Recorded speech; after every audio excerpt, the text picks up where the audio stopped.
ಮುನ್ನುಡಿ ಶ್ರೀಯುತ ಆರ್ ವಿಜಯಕುಮಾರ್ ಅವರಿಂದ. ನಮಸ್ಕಾರ. ಅಕಾಡೆಮಿಯ ಈ ಒಂದು ಭಗವದ್ಗೀತೆಯ ಸರಣಿ ಕಾರ್ಯಕ್ರಮ 13ನೇ ಹೆಜ್ಜೆಗೆ ಈಗ ಕಾಲಿದೆ. ಇಂದು 13. ಹಾಗೆ ಕನ್ನಡ ಕವಿಗಳು ಕಂಡಂತೆ ಎನ್ನುವ ದೃಷ್ಟಿಯಿಂದ ಹಲವು ಗ್ರಂಥಗಳನ್ನು ನಾವು ಪರಿಚಯಿಸಿದ್ದೇವೆ. ಇವತ್ತು ಒಂದು ಹೊಸ ಗ್ರಂಥವನ್ನು ಪರಿಚಯಿಸುವಂಥ ಕಾರ್ಯಕ್ರಮ ಕೂಡ ಇದೆ. ಕಳೆದ ತಿಂಗಳು ಭಕ್ತಿ ಯೋಗದ ಬಗ್ಗೆ ಒಂದಷ್ಟು ನಾವು ತಿಳ್ಕೊಂಡಿದ್ದೇವೆ. ಅಲ್ಲಿ ಬೇರೆ ಬೇರೆ ರೀತಿಯ ಭಕ್ತಿಗಳ ಬಗ್ಗೆ ಇದೆ. ಭಕ್ತನಾದವನು ಏನಿರಬೇಕು, ಅವನ ಗುಣ ಏನು, ಸಗುಣ ಅಂದರೆ ಏನು, ನಿರ್ಗುಣ ಅಂದರೆ ಏನು, ಯಾವುದು ಒಳ್ಳೆಯದು, ಯಾವುದು ಹೇಗೆ ಇತ್ಯಾದಿಗಳನ್ನೆಲ್ಲ ಅರ್ಜುನನಿಗೆ ಕೃಷ್ಣ ಬಹಳ ವಿಶದವಾಗಿ ಅಥವಾ ಸೂಕ್ಷ್ಮವಾಗಿ ವಿವರಿಸಿರೋದನ್ನ ಕೂಡ ನಾವೊಂದಷ್ಟು ಕೇಳಿದ್ದೇವೆ. ಈಗ 13ನೇ ಅಧ್ಯಾಯಕ್ಕೆ ಕಾಲಿಡ್ತಾ ಇದ್ದೇವೆ. ಇದು ಜ್ಞಾನದ ಕಡೆಗೆ ತಿರುಗುವಂತಹ ಒಂದು ಯೋಗ. ಈ ಭಗವದ್ಗೀತೆಯನ್ನ ಅಧ್ಯಯನ ಮಾಡೋರು ಅಥವಾ ಇದನ್ನ ಓದಕ್ಕೆ ಅದನ್ನೇ ಓದಬೇಕು ಅಂತ ಅನ್ಕೊಂಡವರು ಅದನ್ನ 3 ವಿಭಾಗವಾಗಿ ವಿಂಗಡಿಸ್ಕೊಳ್ತಾರೆ ಅಂತ ಹೇಳ್ತಾರೆ ವಿದ್ವಾಂಸರು. 3 ಷಟ್ಕಗಳು ಅಂತ ಕರೀತಾರೆ ಅದನ್ನ. ಅಂದ್ರೆ 6 6 6 ಒಟ್ಟು 18 ಇರೋದನ್ನ ಆ ತರ ಮಾಡ್ಕೊಳ್ತಾರೆ. ಮೊದಲ 6 ಕರ್ಮಯೋಗ, ನಂತರದ 6 ಭಕ್ತಿ ಯೋಗ, ಕೊನೆಯ 6 ಜ್ಞಾನ ಯೋಗ ಅಂತ ಮಾಡ್ಕೊಳ್ಳೋದು ಒಂದು ವಿಧಾನ. ಹಾಗಂತ ಅಂದ್ರೆ ಅದರೊಳಗೆ ಅದೇ ಇರುತ್ತೆ ಅಂತ ಅರ್ಥ ಅಲ್ಲ. ಮೊದಲನೇ 6ರಲ್ಲಿ ಅದು ಪ್ರಧಾನವಾಗಿರುತ್ತೆ ಅಂತ ಅರ್ಥ. ಅಲ್ಲಿ ಕರ್ಮ ಪ್ರಧಾನವಾಗಿರುತ್ತೆ, ಭಕ್ತಿ ಮತ್ತು ಜ್ಞಾನಗಳು ಸಾಂದರ್ಭಿಕವಾಗಿ ಬರುತ್ತೆ ಅಂತ.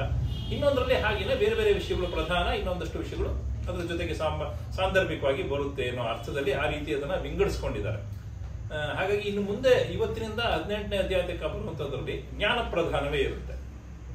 ಜ್ಞಾನ ಪ್ರಧಾನ ಅಂದ ತಕ್ಷಣನೇ ಸ್ವಲ್ಪ ಕಠಿಣವೂ ಹೌದು ಅಂತ ಅನ್ನಿಸ್ಲಿಕ್ಕೆ ಸಾಕು ಮನಸ್ಸಿಗೆ. ಯಾಕೆಂದ್ರೆ ಓದುವಿಕೆ ಅನ್ನೋದು ಹಾಗೆ ಅಲ್ವಾ. ಗಣಿತ ಮೊದಲಿಗೆ ಒಂದು ಮಗ್ಗಿ ಓದುವಾಗ ಸುಲಭ ಅಂತ ಅನ್ಸಿರ್ಬೋದು, ಆದ್ರೆ ಹೋಗ್ತಾ ಹೋಗ್ತಾ ಹೋಗ್ತಾ ಎಷ್ಟು ಕಷ್ಟ ಆಗುತ್ತೆ. ಎಷ್ಟೋ ಜನ ಗಣಿತದ ಒಂದು ವಿಷಯದಿಂದಾನೇ ಓದೋದನ್ನೇ ಆ ಗಣಿತ ಸಬ್ಜೆಕ್ಟೇ ಬೇಡ ನಮ್ಗೆ, ಅದು ಇದ್ರೆ ಬೇಡ ಬೇರೆ ಆರ್ಟ್ಸ್ಗೆ ಹೋಗ್ತೀವಿ, ಕಾಮರ್ಸ್ಗೆ ಹೋಗ್ತೀವಿ ಅಂತ ಹೋಗೋರು ಎಷ್ಟೋ ಜನ ನೋಡಿದೀವಿ ನಾವು. ಅದು ಗಮನಿಸಿದೀವಿ. ಅಲ್ಲಿ ಯಾವುದೋ ಕ್ಯಾಲ್ಕುಲಸ್ ಅಂತ ಬರುತ್ತೆ, ಇಂಟಿಗ್ರೇಷನ್ ಅಂತ ಬರುತ್ತೆ, ಆ ಇತ್ಯಾದಿಗಳೆಲ್ಲ ಬಂದಾಗ ನಾವು ಮೊದಲು ಓದಿದ ಗಣಿತ ಅಲ್ಲ, ಇದು ಯಾವುದೋ ಬೇರೆನೇ ಸಬ್ಜೆಕ್ಟ್ ಅಂತ ಅನ್ಸ್ಲಿಕ್ಕೂ ಸಾಕು ನಮ್ಗೆ. ಅಂತಹ ಕಷ್ಟಗಳು ಕೂಡ ಆಗ್ತದೆ ಅನ್ನೋದು ನಾವು ಗಮನಿಸಿದೀವಿ. ಜ್ಞಾನ ಅನ್ನೋದೇ ಅದು. ಹಾಗಾಗಿ ಅದು ಆರಂಭದಲ್ಲಿ ಇದ್ದಷ್ಟು ಸುಲಭವಾಗಿ ಆಮೇಲೆ ಇರೋಲ್ಲ, ಬಹಳ ಕ್ಲಿಷ್ಟವಾದಂತಹ ಸಂಗತಿ. ಒಂದು ಅಧ್ಯಯನಕ್ಕೆ ಅಥವಾ ಒಂದು ಓದಿಗೆ ನಮ್ಗೆ ನಿಲುಕೋದಿಲ್ಲ ಅದು, ಬೇರೆದು ನಿಲ್ತದೆ. ಈ ಕರ್ಮಯೋಗದ ಬಗ್ಗೆ ನೀವು ಒಂದ್ಸರ್ತಿ ಹೇಳಿದ್ರೆ ಒಂದ್ ಸ್ವಲ್ಪ ಅರ್ಥ ಆಗ್ಬೋದು, ಆದ್ರೆ ಜ್ಞಾನದ ಬಗ್ಗೆ ಅರ್ಥ ಮಾಡ್ಕೊಳ್ಬೇಕಾದ್ರೆ ಬಹಳ ಕಷ್ಟ ಇದೆ ಅದು. ಯಾಕೆಂದ್ರೆ ಅದರಲ್ಲಿ ಪಾರಿಭಾಷಿಕ ಪದಗಳು ತುಂಬಾ ಬರ್ತದೆ. ಈ ತತ್ವಕ್ಕೆ ಸಂಬಂಧಪಟ್ಟ ಹಾಗೆ, ಫಿಲಾಸಫಿಗೆ ಸಂಬಂಧಪಟ್ಟ ಹಾಗೆ ಅದರದೇ ಆದಂತಹ ಪದಗಳು ಕೆಲವಿರುತ್ತೆ. ಆ ಪದ ಏನು ಅಂತ ನಾವು ಅರ್ಥ ಮಾಡ್ಕೊಳ್ಳದೆ ಹೋದ್ರೆ ನಮ್ಗೆ ಆ ವಿಷಯ ಏನು ಅಂತ ಅರ್ಥ ಆಗೋದಿಲ್ಲ. ಜ್ಞಾನ ಅಂತ ಬರುತ್ತೆ, ಜ್ಞೇಯ ಅಂತ ಬರುತ್ತೆ, ಕ್ಷೇತ್ರ ಬರುತ್ತೆ, ಕ್ಷೇತ್ರಜ್ಞ ಬರುತ್ತೆ. ಇದ್ರ ಅರ್ಥ ನಮ್ಗೆ ಗೊತ್ತಾಗದೆ ಹೋದ್ರೆ ನಾವ್ ಏನ್ ಹೇಳ್ತಾ ಇದೀವಿ ಅಂತಾನೆ ಗೊತ್ತಾಗೋದಿಲ್ಲ. ಹಾಗಾಗಿ ಸ್ವಲ್ಪ ಒಂದು ರೀತಿ ಕಬ್ಬಿಣದ ಕಡಳೆ ಕೂಡ ಆಗುತ್ತೆ ಅಂತ ನನಗೆ ಓದುವಾಗ ಅನ್ನಿಸ್ತಿದ್ದು. ಬಹುಶಃ ಇಷ್ಟು ದಿವಸ 13 ಅಧ್ಯಾಯಗಳನ್ನ ಓದಿದ್ರಲ್ಲಿ ಇದು ಸ್ವಲ್ಪ ಮಟ್ಟಿನ ಕಠಿಣ ಅಥವಾ ಒಂದು ರೀತಿಯಲ್ಲಿ ಸಾಮಾನ್ಯರ ದೃಷ್ಟಿಯಿಂದ ನಾವು ಹೇಳ್ಕೊಳ್ಬೇಕು ಅಂತಂದ್ರೆ ಒಂಥರ ಬೋರು ಅನ್ನೋ ತರ ಅನ್ಸೋ ರೀತಿನೂ ಕೂಡ ಅನ್ಸ್ಬಿಡುತ್ತೆ ಒಂದೊಂದ್ಸರ್ತಿ. ಯಾಕಂದ್ರೆ ಅರ್ಥವಾಗದೆ ಹೋದಾಗ ಎಷ್ಟು ಓದ್ತೀರಾ ನೀವು ಯಾವುದೇ ವಿಷಯವನ್ನ. ಈಗ ಕಾದಂಬರಿಯೋ ಕಥೆಯೋ ಓದುವಾಗ ನಿಮಗೆ ಅದರ ಸ್ವಾರಸ್ಯ ಗೊತ್ತಿರುತ್ತೆ, ಕಥೆಯೊಳಗೆ ನೀವಿರ್ತೀರಿ, ನಿಮ್ಗೆ ಕುತೂಹಲವಾಗಿ ಓದಿಸ್ಕೊಂಡು ಹೋಗ್ತಾ ಇರುತ್ತೆ. ಆದ್ರೆ ಒಂದು ತತ್ವಶಾಸ್ತ್ರದ ಪುಸ್ತಕ ಕೊಟ್ರೆ ಹಾಗೆ ಓದಿಸ್ಕೊಂಡು ಹೋಗ್ಲಿಕ್ಕೆ ಸಾಧ್ಯ ಇಲ್ಲ. ಅದು ಒಂದ್ ಸ್ವಲ್ಪ ತಳವೊಳಗೆ ಹೋಗ್ಬೇಕಾದ್ರೇನೆ ಕಷ್ಟ ಆಗುತ್ತೆ. ಆತರ ಕಷ್ಟ ನೀವು ಒಂದೊಂದು ಪುಟಕ್ಕೂ ಪಡ್ತಾ ಹೋದ್ರೆ ಯಾತಕ್ಕೆ ಓದ್ಬೇಕು ಇದನ್ನ ಅಂತ ಅನಿಸ್ಬಿಡುತ್ತೆ. ಅದಕ್ಕೆ ಯಾರೋ ಒಬ್ರು ವಿವರಣೆ ಕೊಡೋಂಥವ್ರು ಬೇಕಾಗುತ್ತೆ, ಅಥವಾ ಅದು ಹಾಗಲ್ಲ ಹೀಗೆ ಅಂತ ವಿವರಿಸೋಂಥವ್ರು ಬೇಕಾಗುತ್ತೆ, ಅಥವಾ ಸೋದಾಹರಣವಾಗಿ ಹೇಳೋದನ್ನ ಯಾರೋ ಗೊತ್ತಿರೋರು ಹೇಳ್ಬೇಕಾಗುತ್ತೆ. ಯಾಕಂದ್ರೆ ನೇರವಾಗಿ ವಿಷಯ ಹೇಳೋಕ್ಕಿಂತ ಒಂದು ಉದಾಹರಣೆ ಕೊಟ್ಟು ಹೇಳಿದಾಗ ಅವಾಗ ನಾವು ಹೋಲಿಸ್ಕೊಳ್ತೀವಿ, ಅದು ಇದು ಅಂತ ಅರ್ಥ ಆಗೋದು ಸುಲಭ ಆಗುತ್ತೆ. ಇಂತಹ ಹೋಲಿಕೆಗಳು ಇಲ್ಲದೆ ಹೋದ್ರೆ ಅಲ್ಲಿ ಗೊತ್ತಾಗೋದಿಲ್ಲ. ಹಾಗಾಗಿ ಈ ಮುಂದಿನ ಅಧ್ಯಾಯಗಳಲ್ಲಿ ಅಂತಹ ಕಷ್ಟ ಅನ್ನೋದು ಬರುತ್ತೆ ನಮಗೆ. ಆ ತರದ ಪಾರಿಭಾಷಿಕ ಪದಗಳು ಹೆಚ್ಚು ಬರೋದನ್ನ ಗಮನಿಸ್ತೀವಿ. ಶ್ಲೋಕ ಚೆನ್ನಾಗಿದೆ, ಇಷ್ಟ ಆಗ್ಬಿಡುತ್ತೆ, ಅದು ಕೇಳೋದಕ್ಕೆ ಚೆನ್ನಾಗಿರೋದ್ರಿಂದ ಕೂಡ ಹಾಗಾಗುತ್ತೆ. ಆದ್ರೆ ಅರ್ಥ ಆಗ್ಬೇಕು ಅಂತಂದ್ರೆ ಕಷ್ಟ. ಈ ಮೊದಲ 12 ಅಧ್ಯಾಯ ಅರ್ಥ ಆದಷ್ಟು ಸುಲಭವಾಗಿ ಈ ಅಧ್ಯಾಯಗಳ ಅರ್ಥ ಆಗೋದು ಸ್ವಲ್ಪ ಕಷ್ಟ ಅಂತ ಅನ್ಸುತ್ತೆ ನನಗೆ. ಆದ್ರೆ ಅದನ್ನ ಸರಳ ಮಾಡಿ ಹೇಳುವಂಥದ್ದು ಉಂಟು, ಇಲ್ಲ ಅಂತಲ್ಲ, ಆದ್ರೆ ಅದು ಹೇಳೋದು ಕೂಡ ಬಹಳ ಕಷ್ಟವೇ. ಹಾಗಾಗಿ ಅಂತಹ ಒಂದು ಹೆಜ್ಜೆಯನ್ನ ನಾವು ಇಡ್ತಾ ಇದ್ದೀವಿ. ಮುಂದಿನ ಇದರಲ್ಲೆಲ್ಲ ಈ ರೀತಿಯ ಜ್ಞಾನದ ಯೋಗದ ಬಗ್ಗೆ, ಅದರ ಒಳಗೆ ಮಧ್ಯೆ ಮಧ್ಯೆ ಕರ್ಮಯೋಗ ಇರ್ಬೋದು ಇತ್ಯಾದಿ. ಭಗವದ್ಗೀತೆಯಲ್ಲಿ ತುಂಬಾ ರಿಪಿಟೇಷನ್ ಇದೆ, ನೀವೇ ಓದೋದ್ರೆ ಅರ್ಥ ಆಗುತ್ತೆ ನಿಮ್ಗೆ. ಆ ಅಧ್ಯಾಯದಲ್ಲಿ ಬಂದಿದ್ದು ಇಲ್ಲಿ ಬರುತ್ತೆ, ಇಲ್ಲಿ ಬಂದಿದ್ದು ಅಲ್ಲೂ ಬರುತ್ತೆ, ಆದ್ರೆ ಬೇರೆ ಮಾತುಗಳಿರುತ್ತೆ ಅಷ್ಟೇನೆ. ಹೇಳಿದ್ದನ್ನೇ ಅವರು ಹೇಳ್ತಾರೆ, ಸ್ವಲ್ಪ ಬೇರೆ ಬೇರೆಯಾಗಿ ಹೇಳೋ ರೀತಿಯನ್ನ ಅಲ್ಲಿ ಅವಲಂಬಿಸಿರೋದು ನೋಡ್ತೀವಿ. ಅಷ್ಟೇ ಅಲ್ಲದೆ ಇದೇ ಮಾತುಗಳನ್ನ ನಮ್ಮ ತತ್ವಶಾಸ್ತ್ರಗಳ, ಪುರಾಣಗಳ ಇತ್ಯಾದಿಗಳನ್ನ ಓದಿದವರಿಗಾದ್ರೆ ಅಲ್ಲೆಲ್ಲೋ ಬಂದಿತ್ತಲ್ವಾ ಇದು, ಇಲ್ಲಿ ಬಂದಿದೆ ಅಲ್ವಾ ಇದು ಅಂತ ಅನಿಸ್ಲಿಕ್ಕೂ ಉಂಟು. ಉಪನಿಷತ್ತಿನ ವಾಕ್ಯಗಳು ಇಲ್ಲಿ ಎಷ್ಟೋ ಬರುತ್ತೆ, ಆ ಭಾವನೆ ಇಟ್ಕೊಂಡು ಕೃಷ್ಣ ಹೇಳಿರೋದು ಅರ್ಥ ಆಗುತ್ತೆ. ಹಾಗೆ ಆ ಸಾರ ಆರಂಭದಲ್ಲೇ ಹೇಳಿರ್ತಾರಲ್ಲ, ಭಗವದ್ಗೀತೆ ಅನ್ನೋದು ಉಪನಿಷತ್ ಸಾರವೇ, ಅಂತ ಗೋ ಕೊಡುವಂತಹ ಹಾಲನ್ನ ಕರುವಾದಂತಹ ಅರ್ಜುನ ತಗೊಳ್ತಾ ಇದ್ದಾನೆ ಅನ್ನೋದು ಆರಂಭದಲ್ಲೇ ಬರುತ್ತೆ ಗೀತೆಯಲ್ಲಿ ಅಲ್ವಾ. ಹಾಗಾಗಿ ಆ ಸಾರವನ್ನೆಲ್ಲ ಇಲ್ಲಿ ಕೊಟ್ಟಿರೋದ್ರಿಂದ ನಮಗೆ ನೀವು ಉಪನಿಷತ್ತು ಓದ್ದೇ ಹೋದ್ರು, ಪುರಾಣ ಓದ್ದೇ ಹೋದ್ರು ಕೂಡ ಅದರ ಎಷ್ಟೋ ಅಂಶಗಳು ನಮಗೆ ಗ್ರಹಿತ ಆಗುತ್ತೆ ಭಗವದ್ಗೀತೆಯಲ್ಲಿ. ಹಾಗಾಗಿ ಇದು ಬಹಳ ದೊಡ್ಡದಾಗಿ ಉಳಿದಿರುವಂಥದ್ದು, ಬೆಳೆದಿರುವಂಥದ್ದು ಕೂಡ. ಬಹಳಷ್ಟು ಜನಕ್ಕೆ ಇದು ಒಂದು ರೀತಿಯ ಆಧಾರ ಗ್ರಂಥವೇ ಆಗಿದೆ. ಎಷ್ಟೋ ಕಡೆ ನಾವು ಮಾತನಾಡೋದಕ್ಕೆ ಅಥವಾ ಉದಾಹರಣೆಗಳು ಕೊಡೋಕೆ, ಅದನ್ನೇ ಈಗ ಕಗ್ಗವನ್ನ ನಾವು ಎಷ್ಟೋ ಕಡೆ ಉದಾಹರಣೆ ಕೊಡೋದು ಕೇಳ್ತೀವಿ ಭಾಷಣಗಳಲ್ಲಿ. ತುಂಬಾ ಜನರ ಭಾಷಣಗಳಲ್ಲಿ ಕಗ್ಗದ ಉದಾಹರಣೆ ಕೊಡ್ತಾರೆ. ಮಂಕುತಿಮ್ಮನ ಕಗ್ಗದ ಒಂದು ಪದ್ಯ ಹೇಳಿದ್ರೆ ಸಾಕು, ನಿಮ್ಗೆ ಅರ್ಥ ಆಗುತ್ತೆ ಅದು ಅನ್ನೋದು. ಅದಕ್ಕೆ ಅದನ್ನ ಕನ್ನಡದ ಭಗವದ್ಗೀತೆ ಅಂತ ಕರೆದಿದ್ದು. ಆ ದೃಷ್ಟಿಯಿಂದ ಭಗವದ್ಗೀತೆಯ ಶ್ಲೋಕಗಳು ನಮಗೆ ಆ ರೀತಿ ಕೊಡುತ್ತೆ. ಆದ್ರೆ ಈ ಒಂದು ಅಧ್ಯಾಯದಲ್ಲಿ ಅಂತಹ ಶ್ಲೋಕಗಳು ಕಡಿಮೆ, ಅದಿಲ್ಲ. ಮೊದಲಿನ ಶ್ಲೋಕಗಳಲ್ಲಿ ನಾನು ಹೇಳಿದ್ದೇನೆ ನಿಮಗೆ, ಜ್ಞಾನಂ ವಿಜ್ಞಾನ ಸಹಿತಂ ಇರ್ಬೋದು, ನಹಿ ಜ್ಞಾನೇನ ಸದೃಶಂ ಇರ್ಬೋದು, ಇಂಥ ಮಾತುಗಳು ಅಲ್ಲಲ್ಲಿ ಬರುತ್ತಲ್ಲ, ಅದು ನಮ್ಮನ್ನ ಸೆರೆ ಹಿಡಿದಿಡುವಂತಹ ಮಾತುಗಳು ಇರುತ್ತೆ. ಇಲ್ಲಿ ಸ್ವಲ್ಪ ಕಡಿಮೆ ಅಂತದ್ದು, ಯಾಕೆಂದ್ರೆ ಈ ವಿವರಣೆ ಬೇರೆ ತರ ಇರೋದ್ರಿಂದ ಆ ಏನು ವಿವರಣೆಗಳಿದೆ ಅನ್ನೋದನ್ನ ಇದರಲ್ಲಿ ಒಂದಷ್ಟು ಮಟ್ಟಿಗೆ ತಿಳ್ಕೊಳ್ಳೋಣ. ಎಲ್ಲ ತಿಳ್ಕೊಳ್ಳೋಕೆ ನನಗೆ ಕೂಡ ಆಗಿಲ್ಲ, ನನಗೆ ತಿಳಿದದನ್ನ ನಾನು ತಿಳಿಸೋ ಪ್ರಯತ್ನ ಮಾಡ್ತೀನಿ. ಬಹುಶಃ ಇದನ್ನು ಓದಲಿಕ್ಕೆ ತಿಂಗಳುಗಳು ವರ್ಷಗಳು ಬೇಕು ಅಂತ ನನಗೆ ಅನಿಸ್ತು ಇದನ್ನು ಓದ್ತಾ ಇದ್ದಾಗ. ಆದ್ರೆ ನಾವು ಒಂದು ಸಾಧಾರಣ ಮಟ್ಟದ ದೃಷ್ಟಿಕೋನದಿಂದ, ಪ್ರಾಥಮಿಕ ಜ್ಞಾನದ ಹಂತದಿಂದ ಇದನ್ನ ತಿಳ್ಕೊಳ್ಳೋ ಪ್ರಯತ್ನವನ್ನ ಮಾಡೋಣ ಅಂತ ಆ ಒಂದು ಪ್ರಯತ್ನಕ್ಕೆ ನಿಮಗೆ ಸ್ವಾಗತವನ್ನು ಕೋರ್ತಾ ಇದ್ದೀನಿ. ಶ್ಲೋಕಾರ್ಥ ಅಕ್ಷಯಂ ಭಾರದ್ವಾಜ್ ಮತ್ತು ಶ್ರೀಮತಿ ನವ್ಯಾಪಿ ಅವರಿಂದ. ಹಸಂತಂ ಪ್ರಭಯಾಲಸಂತಂ ಜನಸ್ಯ ಚಿತ್ತಂ ಸತತಂ ಹರಂತಂ ವೇಣುಂ ನಿತಾಂತಂ ಮಧುವಾದಯಂತಂ ಬಾಲಂ ಮುಕುಂದಂ ಮನಸಾ ಸ್ಮರಾಮಿ. ಮೂಕಂ ಕರೋತಿ ವಾಚಾಲಂ ಪಂಗುಂ ಲಂಘಯತೆ ಗಿರಿಂ ಯತ್ರ ಪಾತಮಹಂ ವಂದೇ ಪರಮಾನಂದ ಮಾಧವಂ. ಇದು ಭಗವದ್ಗೀತೆಯ 3ನೇ ಷಟ್ಕದ 1ನೇ ಅಧ್ಯಾಯ. ಗೀತೆಯ ಈ 13 ಅಧ್ಯಾಯಗಳು ಅಪೂರ್ವವಾದುದು. ಹಿಂದಿನ 12 ಅಧ್ಯಾಯಗಳಲ್ಲಿ ಏನು ಹೇಳಲಾಗಿದೆ ಅವೆಲ್ಲವನ್ನೂ ಸಂಗ್ರಹ ಮಾಡಿ ಈ ಅಧ್ಯಾಯದಲ್ಲಿ ಹೇಳಲಾಗಿದೆ. ಹಿಂದಿನ 2 ಷಟ್ಕಗಳಲ್ಲಿ ಕಂಡ ವಿಷಯಗಳ ಪೂರ್ಣ ವಿಶ್ಲೇಷಣೆ ಈ ಅಧ್ಯಾಯದಲ್ಲಿ ಇದೆ.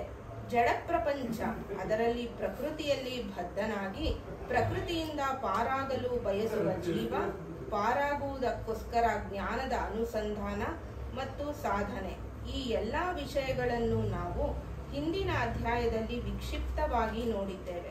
ಅದೆಲ್ಲದರ ಸಂಗ್ರಹ ಮತ್ತು ಸಂಗ್ರಹ ಈ ಅಧ್ಯಾಯ. ಈ ಅಧ್ಯಾಯದ ಗೀತೆಯಲ್ಲಿ ಅತ್ಯಂತ ಗ್ರಾಹ್ಯವಾದ ಅಧ್ಯಾಯ.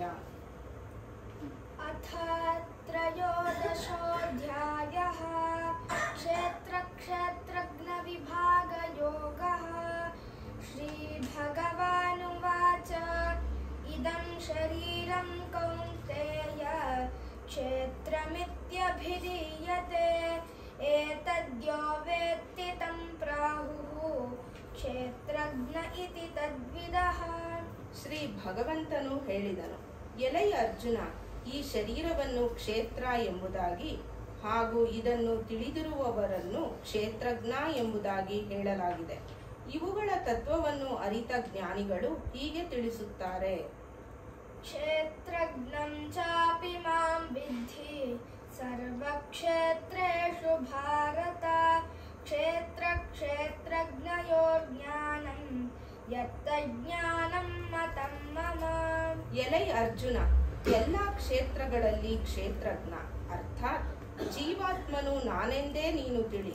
ಹಾಗೆಯೇ ಕ್ಷೇತ್ರಜ್ಞ ಅರ್ಥಾತ್ ವಿಕಾರ ಸಹಿತ ಪ್ರಕೃತಿ ಮತ್ತು ಪುರುಷನನ್ನು ತತ್ವದಿಂದ ತಿಳಿಯುವುದೇ ಜ್ಞಾನವಾಗಿದೆ. ಹೀಗೆ ನನ್ನ ಮತವಾಗಿದೆ.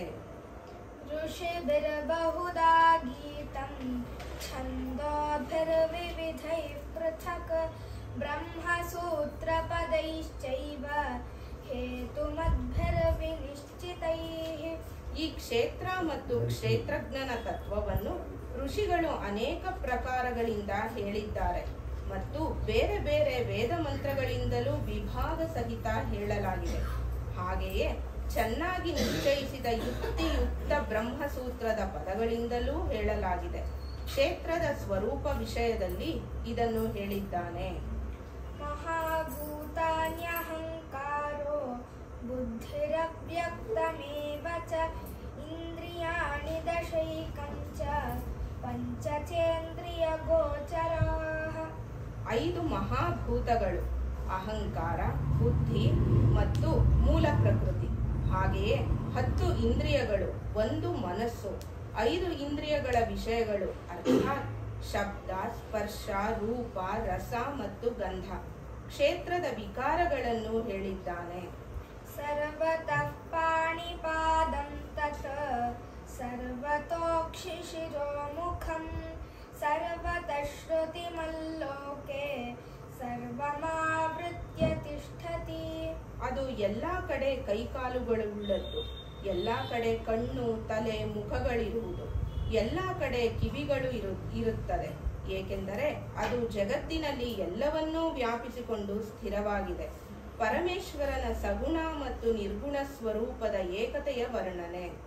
ಬಹಿರಂತಶ್ಚ ಭೂತಾನಾಂ ಅಚರಂ ಚರಮೇವ ಚ ಸೂಕ್ಷ್ಮತ್ವಾತ್ ತದವಿಜ್ಞೇಯಂ ದೂರಸ್ಥಂ ಚಾಂತಿಕೆ ಚ ತತ್. ಅದು ಚರಾಚರ, ಎಲ್ಲ ಪ್ರಾಣಿಗಳ ಒಳಗೆ ಹೊರಗೆ ಪರಿಪೂರ್ಣವಾಗಿದೆ. ಹಾಗೆಯೇ ಚರಾಚರವು ಅದೇ ಆಗಿದೆ. ಅದು ಸೂಕ್ಷ್ಮವಾಗಿರುವುದರಿಂದ ತಿಳಿಯಲು ಬರುವುದಿಲ್ಲ, ಹಾಗೂ ಸಮೀಪದಲ್ಲಿ ಮತ್ತು ದೂರವೂ ಇರುವುದು ಅದೇ ಆಗಿದೆ. ಉತ್ಪತ್ತಿ, ಪಾಲನೆ ಮತ್ತು ಸಂಹಾರ ಮಾಡುವ ಪರಮಾತ್ಮನ ಸರ್ವವ್ಯಾಪಿ ಸ್ವರೂಪವನ್ನು ಹೇಳಿದ್ದಾನೆ. ಅವಿಭಕ್ತಂ ಚ ಭೂತೇಷು ವಿಭಕ್ತಿಮಿವ ಚ ಸ್ಥಿತಂ ಭೂತಭರ್ತೃ ಚ ತಜ್ಞೇಯಂ ಗ್ರಸಿಷ್ಣು ಪ್ರಭ ವಿಷ್ಣು ಚ. ಆ ಪರಮಾತ್ಮನು ವಿಭಾಗರಹಿತ ಏಕರೂಪದಿಂದ ಆಕಾಶದಂತೆ ಪರಿಪೂರ್ಣನಾಗಿದ್ದರೂ ಚರಾಚರ ಸಮಸ್ತ ಪ್ರಾಣಿಗಳಲ್ಲಿ ವಿಭಕ್ತನಾದಂತೆ ಸ್ಥಿತನಾಗಿ ತೋರುತ್ತಾನೆ. ಹಾಗೆಯೇ ತಿಳಿಯಲು ಯೋಗ್ಯನಾದ ಆ ಪರಮಾತ್ಮನು ವಿಷ್ಣು ರೂಪದಿಂದ ಪ್ರಾಣಿಗಳ ಧಾರಣೆ ಪೋಷಣೆ ಮಾಡುವನು, ರುದ್ರ ರೂಪದಿಂದ ಸಂಹಾರ ಮಾಡುವನು, ಹಾಗೂ ಬ್ರಹ್ಮರೂಪದಿಂದ ಎಲ್ಲರನ್ನೂ ಸೃಷ್ಟಿ ಮಾಡುವನು. ಜ್ಞಾನದಿಂದ ಪ್ರಾಪ್ತವಾಗಲು ಯೋಗ್ಯ ಪರಮಾತ್ಮನ ಪರಮ ಪ್ರಕಾಶಮಯ ಸ್ವರೂಪವನ್ನು ಹೇಳಿದ್ದಾನೆ. ಜ್ಯೋತಿಷಾಮಪಿ ತಜ್ಜ್ಯೋತಿಃ ತಮಸಃ ಪರಮುಚ್ಯತೆ ಜ್ಞಾನಂ ಜ್ಞೇಯಂ ಜ್ಞಾನಗಮ್ಯಂ ಹೃದಯ ಸರ್ವಸ್ಯ ವಿಷ್ಠಿತಂ. ಆ ಪರಬ್ರಹ್ಮವು ಜ್ಯೋತಿಗಳಿಗೂ ಜ್ಯೋತಿಯು ಮತ್ತು ಮಾಯೆಗಿಂತ ಅತೀತವು, ಬೋಧ ಸ್ವರೂಪವು, ತಿಳಿಯಲು ಯೋಗ್ಯವು, ತತ್ವಜ್ಞಾನದಿಂದ ತಿಳಿಯುವಂತಹದು.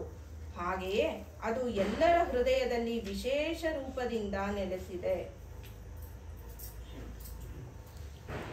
ಈಗ ಪ್ರೊಫೆಸರ್ ಜಿ ಅಶ್ವತ್ಥನಾರಾಯಣ ಸಂಗ್ರಹದ ಉಪ್ಪಾರಳ್ಳಿ ರಾಮಪ್ಪಯ್ಯ ರಚಿತ ಗೀತಾರ್ಥ ಪ್ರಕಾಶಿಕೆ ಮತ್ತು ಕುಮಾರವ್ಯಾಸ ಕನ್ನಡ ಭಗವದ್ಗೀತೆಯಿಂದ ಆಯ್ದ ಭಾಗದಲ್ಲಿ ಗಮಕ ವಾಚನ ಮಾಡಲಿದ್ದಾರೆ ಶ್ರೀಮತಿ ದೇರ. ನರನೇ ಕಾಯವ ಕ್ಷೇತ್ರವಿದೆಂದು ಪೇಳ್ವರು ಇರದ ಇದು ತಿಳಿವಾದ ಕ್ಷೇತ್ರಜ್ಞನು ವಿಚಾರಿಸಲು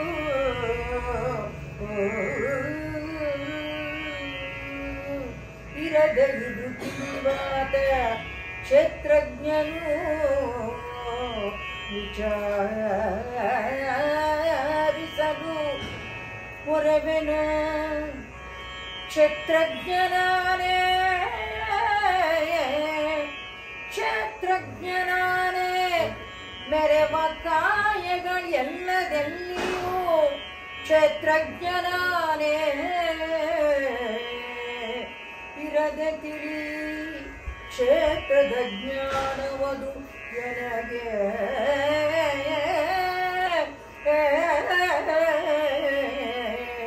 ಕ್ಷೇತ್ರಜ್ಞನಾನೇ ಮೆರವ ಕಾಯಗಳೆಲ್ಲದೆಲ್ಲಿಯೂ ಇರದೆ ತಿಳಿ ಕ್ಷೇತ್ರದ ಜ್ಞಾನವದು ನನಗೆ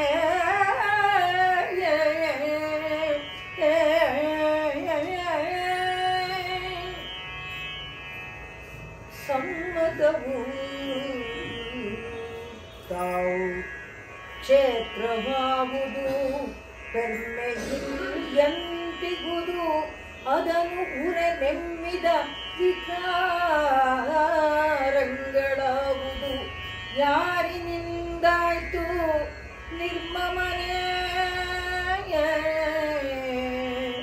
ಕ್ಷೇತ್ರಜ್ಞನೆಂಪಿಕನು ಒಮ್ಮನದಿ ನೀ ಕೇಳು ನಾನುರೇ ಪೆರ್ಮೆಯಿಂ ಪೇಳುವೆನು ಸಂಕ್ಷೇಪದಲ್ಲಿ ಅದರಿರವ ನಿರ್ಮಮನೆ ನಾನುರೆ ಪೆರ್ಮೆಯಿಂ ಪೇಳುವೆನು ನೀ ಕೇಳು ಸಂಕ್ಷೇಪದಲ್ಲಿ ಅದರಿರವ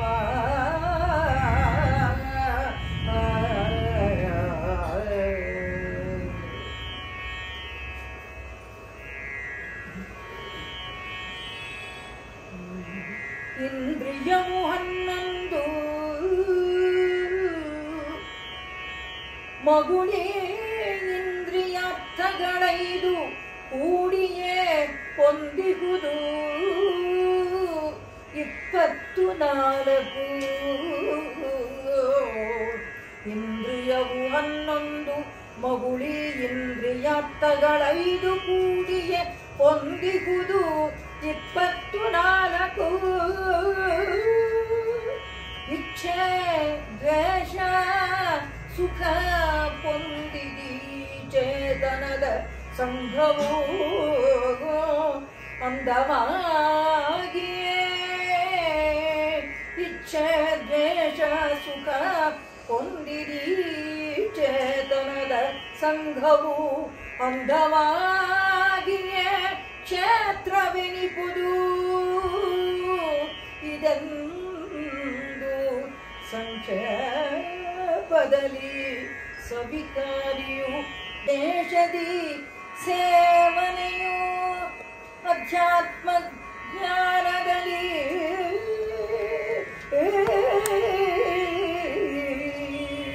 ನಿತ್ಯತೆಯು ನಿಗೆ ತತ್ವಜ್ಞಾನದಲ್ಲಿ ಅರ್ಥದ ರುಚನವಿದುವೆ ಜ್ಞಾನವು ಮತ್ತದರ ಪೊರಗಾಗಿ ವರ್ತಿಪುದು ಅದುವೆ ಜ್ಞಾನ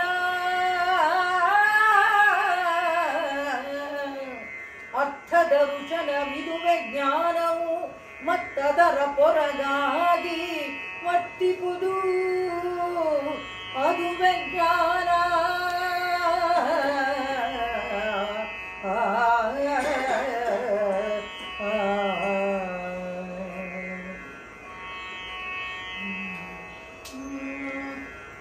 ಕೇಳು ಗೇಯವ ಪೇಳ್ವೆ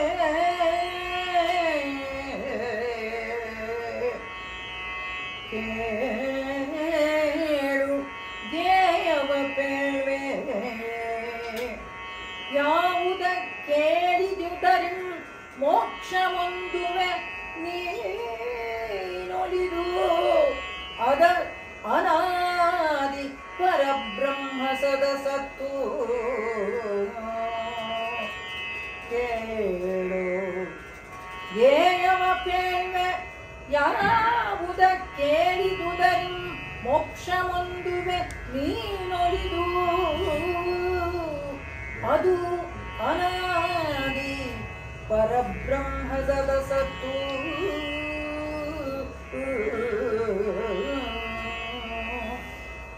ಕೇಳಕೂಡದು ಸರ್ವಭಾಗಿಕ ಮೌಳಿಪಾದಾಕ್ಷಿಯದು ಪಾಣಿಯು ತಾಳಿಪುದು ಸರ್ವತ್ರ ಶ್ರುತಿಮುಖ ಸರ್ವಲೋಕವನು ಕೇಳಕೂಡದು ಸರ್ವಭಾಗಿಕ ಮೌಳಿಪಾದಾಕ್ಷಿಯದು ಪಾಣಿಯು ತಾಳಿಪುದು ಸರ್ವತ್ರ ಶ್ರುತಿಮುಖ ಸರ್ವಲೋಕವನು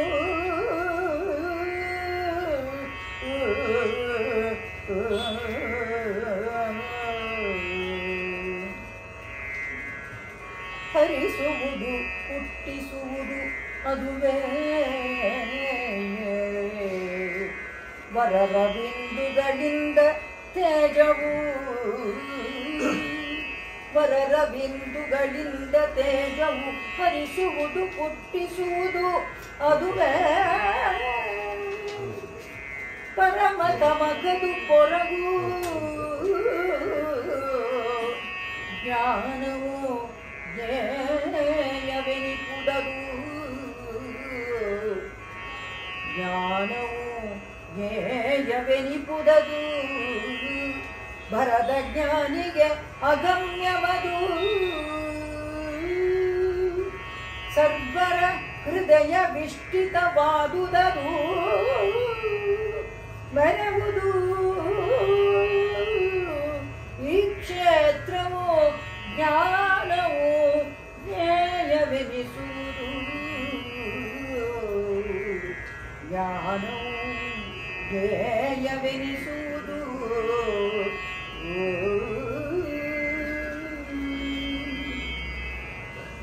ಎಲ್ಲ ಭಕ್ತರು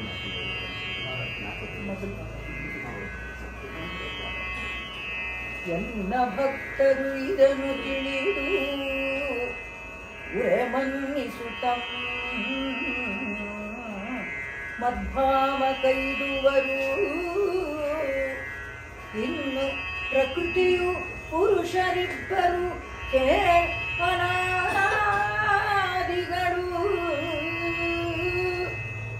ನರನೆ ಕೇಳು ವಿಕಾರವು ಸುಗುಣವು ಅರವೇ ಈ ಪ್ರಕೃತಿಯಲ್ಲಿ ಹುಟ್ಟುವು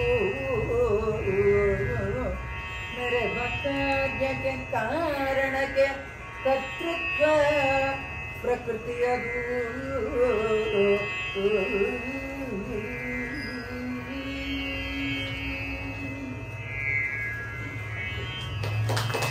ಶ್ರೀಮತಿ ಜಯರಾಮ್ ಅವರಿಗೆ ಧನ್ಯವಾದಗಳು. ನಮ್ಮ BL ಹಿರಿಯ ಅಧಿಕಾರಿಯಾದಂಥ RS ಮೂರ್ತಿಯವರು ಮತ್ತು ಉಪನ್ಯಾಸಕ ಅರುಣಾಮೂರ್ತಿಯವರು ಆಗಮಿಸಿದ್ದಾರೆ. ಅವರಿಗೆ ನಮ್ಮ ಅಕಾಡೆಮಿ ಪರವಾಗಿ ಪೂರ್ವಕವಾದ ಸ್ವಾಗತ. ಮತ್ತು ಕೋಟೆ ವೃತ್ತಗಳ ಸದಸ್ಯರಾದ ಕೃಷ್ಣಮೂರ್ತಿಯವರು ಆಗಮಿಸಿದ್ದಾರೆ. ಅವರಿಗೂ ಸಹ ನಮ್ಮ ಆತ್ಮೀಯ ಸ್ವಾಗತ. ಕಲಾ ಪೋಷಕರಾದಂಥ ಚಿಂತನಪಲ್ಲಿ ಗುರುರಾಜ್ರವರು ಆಗಮಿಸಿದ್ದಾರೆ. ಅವರಿಗೂ ನಮ್ಮ ಆತ್ಮೀಯ ಸ್ವಾಗತ. ಈಗ ಕಬ್ಬಿನಾದ ವಸಂತ ಭಾರದ್ವಾಜ ರಚನೆಯ ವಿಜಯವನ್ನು ಸಂಗೀತ ಸಂಯೋಜನೆಯ ಒಂದು ಗೀತೆ ದೇಹವೇ ಕ್ಷೇತ್ರದಿಂದರಿತು ಕ್ಷೇತ್ರಜ್ಞ ಹಾಡಲಿದ್ದಾರೆ ಯುವ ಪ್ರತಿಭಾವಂತ ಗಾಯಕಿ ಡಾಕ್ಟರ್ ಪ್ರಮತಾ ಪಿ ದೀಕ್ಷಿತ್ ಅವರು. ದೇಹವೇ ಕ್ಷೇತ್ರವೆಂದರಿತವನು ಕ್ಷೇತ್ರಜ್ಞ ದೇಹ ದೇಹದಲ್ಲಿರುವ ಕ್ಷೇತ್ರಜ್ಞನಾನೇ ದೇಹವೇ ಕ್ಷೇತ್ರವೆಂದರಿತವನು ಕ್ಷೇತ್ರಜ್ಞ ದೇಹ ದೇಹದಲ್ಲಿರುವ ಕ್ಷೇತ್ರಜ್ಞನಾನೇ ಈಹದನು ಜ್ಞಾನ ಮೇಲದ ಪರಿಗಳದೆಲ್ಲ ನಾ ಹೇಳುವೆನು ನಿನಗೆ ಸಂಕ್ಷೇಪವಾಗಿ ದೇಹವೇ ಕ್ಷೇತ್ರವೆಂದರಿತವನು ಕ್ಷೇತ್ರಜ್ಞ ದೇಹ ದೇಹದಲ್ಲಿರುವ ಕ್ಷೇತ್ರಜ್ಞನಾನೇ ಪಂಚಭೂತ ಅಹಂಕಾರ ಬುದ್ಧಿ ತ್ರಿಗುಣ ವ್ಯಕ್ತ ಪಂಚ ಪಂಚೇಂದ್ರಿಯಗಳಾಚೆಗಿನ ಮನಸ್ಸು ಪಂಚಭೂತ ಅಹಂಕಾರ ಬುದ್ಧಿ ತ್ರಿಗುಣ ವ್ಯಕ್ತ ಪಂಚ ಪಂಚೇಂದ್ರಿಯಗಳಾಚೆಗಿನ ಮನಸ್ಸು ಮುಂಚೆ ಶಬ್ದ ಸ್ಪರ್ಶ ರೂಪ ರಸಗಂಧಗಳ ಸಂಚಯನದಿ ಕ್ಷೇತ್ರ ಎಂದು ತಿಳಿಯುವುದು ದೇಹವೇ ಕ್ಷೇತ್ರವೆಂದರಿತವನು ಕ್ಷೇತ್ರಜ್ಞ ದೇಹ ದೇಹದಲ್ಲಿರುವ ಕ್ಷೇತ್ರಜ್ಞನಾನೇ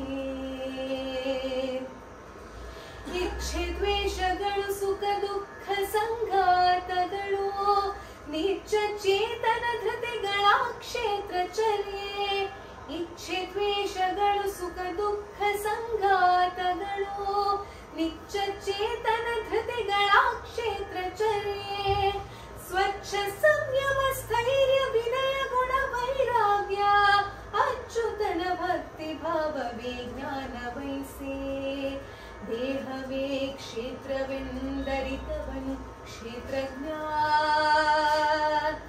ದೇಹ ದೇಹದಲ್ಲಿರುವ ಕ್ಷೇತ್ರಜ್ಞನಾನೇ. ಜನ್ಮ ಮೃತ್ಯುಗಳೆಲ್ಲ ದೋಷ ದರ್ಶನವೆಂದು ತನ್ನವರ ಮೋಹದೆ ಹೊರಗೆ ಉಳಿಯುವುದು. ಜನ್ಮ ಮೃತ್ಯುಗಳೆಲ್ಲ ದೋಷ ದರ್ಶನವೆಂದು ತನ್ನವರ ಮೋಹದೆ ಹೊರಗೆ ಉಳಿಯುವುದು. ಘನ್ನ ಸಾಕ್ಷಾತ್ಕಾರ ತನ್ಮೇಷಣೆ ಜ್ಞಾನ, ಅನ್ಯಕೃತೆಯ ಜ್ಞಾನ ಎಂದು ತಿಳಿಯುವುದು. ದೇಹವೇ ಕ್ಷೇತ್ರವೆಂದರಿತವನು ಕ್ಷೇತ್ರಜ್ಞ. ದೇಹ ದೇಹದಲ್ಲಿರುವ ಕ್ಷೇತ್ರಜ್ಞನಾನೇ. ಈಹದಲು ಜ್ಞಾನ ಮೇಲದರ ಪರಿಗಳನ್ನೆಲ್ಲ ನಾ ಹೇಳುವೆನು ನಿನಗೆ ಸಂಕ್ಷೇಪವಾಗಿ. ದೇಹವೇ ಕ್ಷೇತ್ರವೆಂದರಿತವನು ಕ್ಷೇತ್ರಜ್ಞ. ದೇಹ ದೇಹದಲ್ಲಿರುವ ಕ್ಷೇತ್ರಜ್ಞನಾನೇ.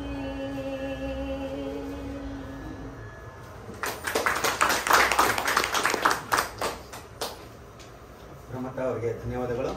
ಈಗ ಮೊದಲ ಭಾಗದ ವಿಶ್ಲೇಷಣೆ ವರ ವಿಜಯಕುಮಾರ್ ಅವರಿಂದ.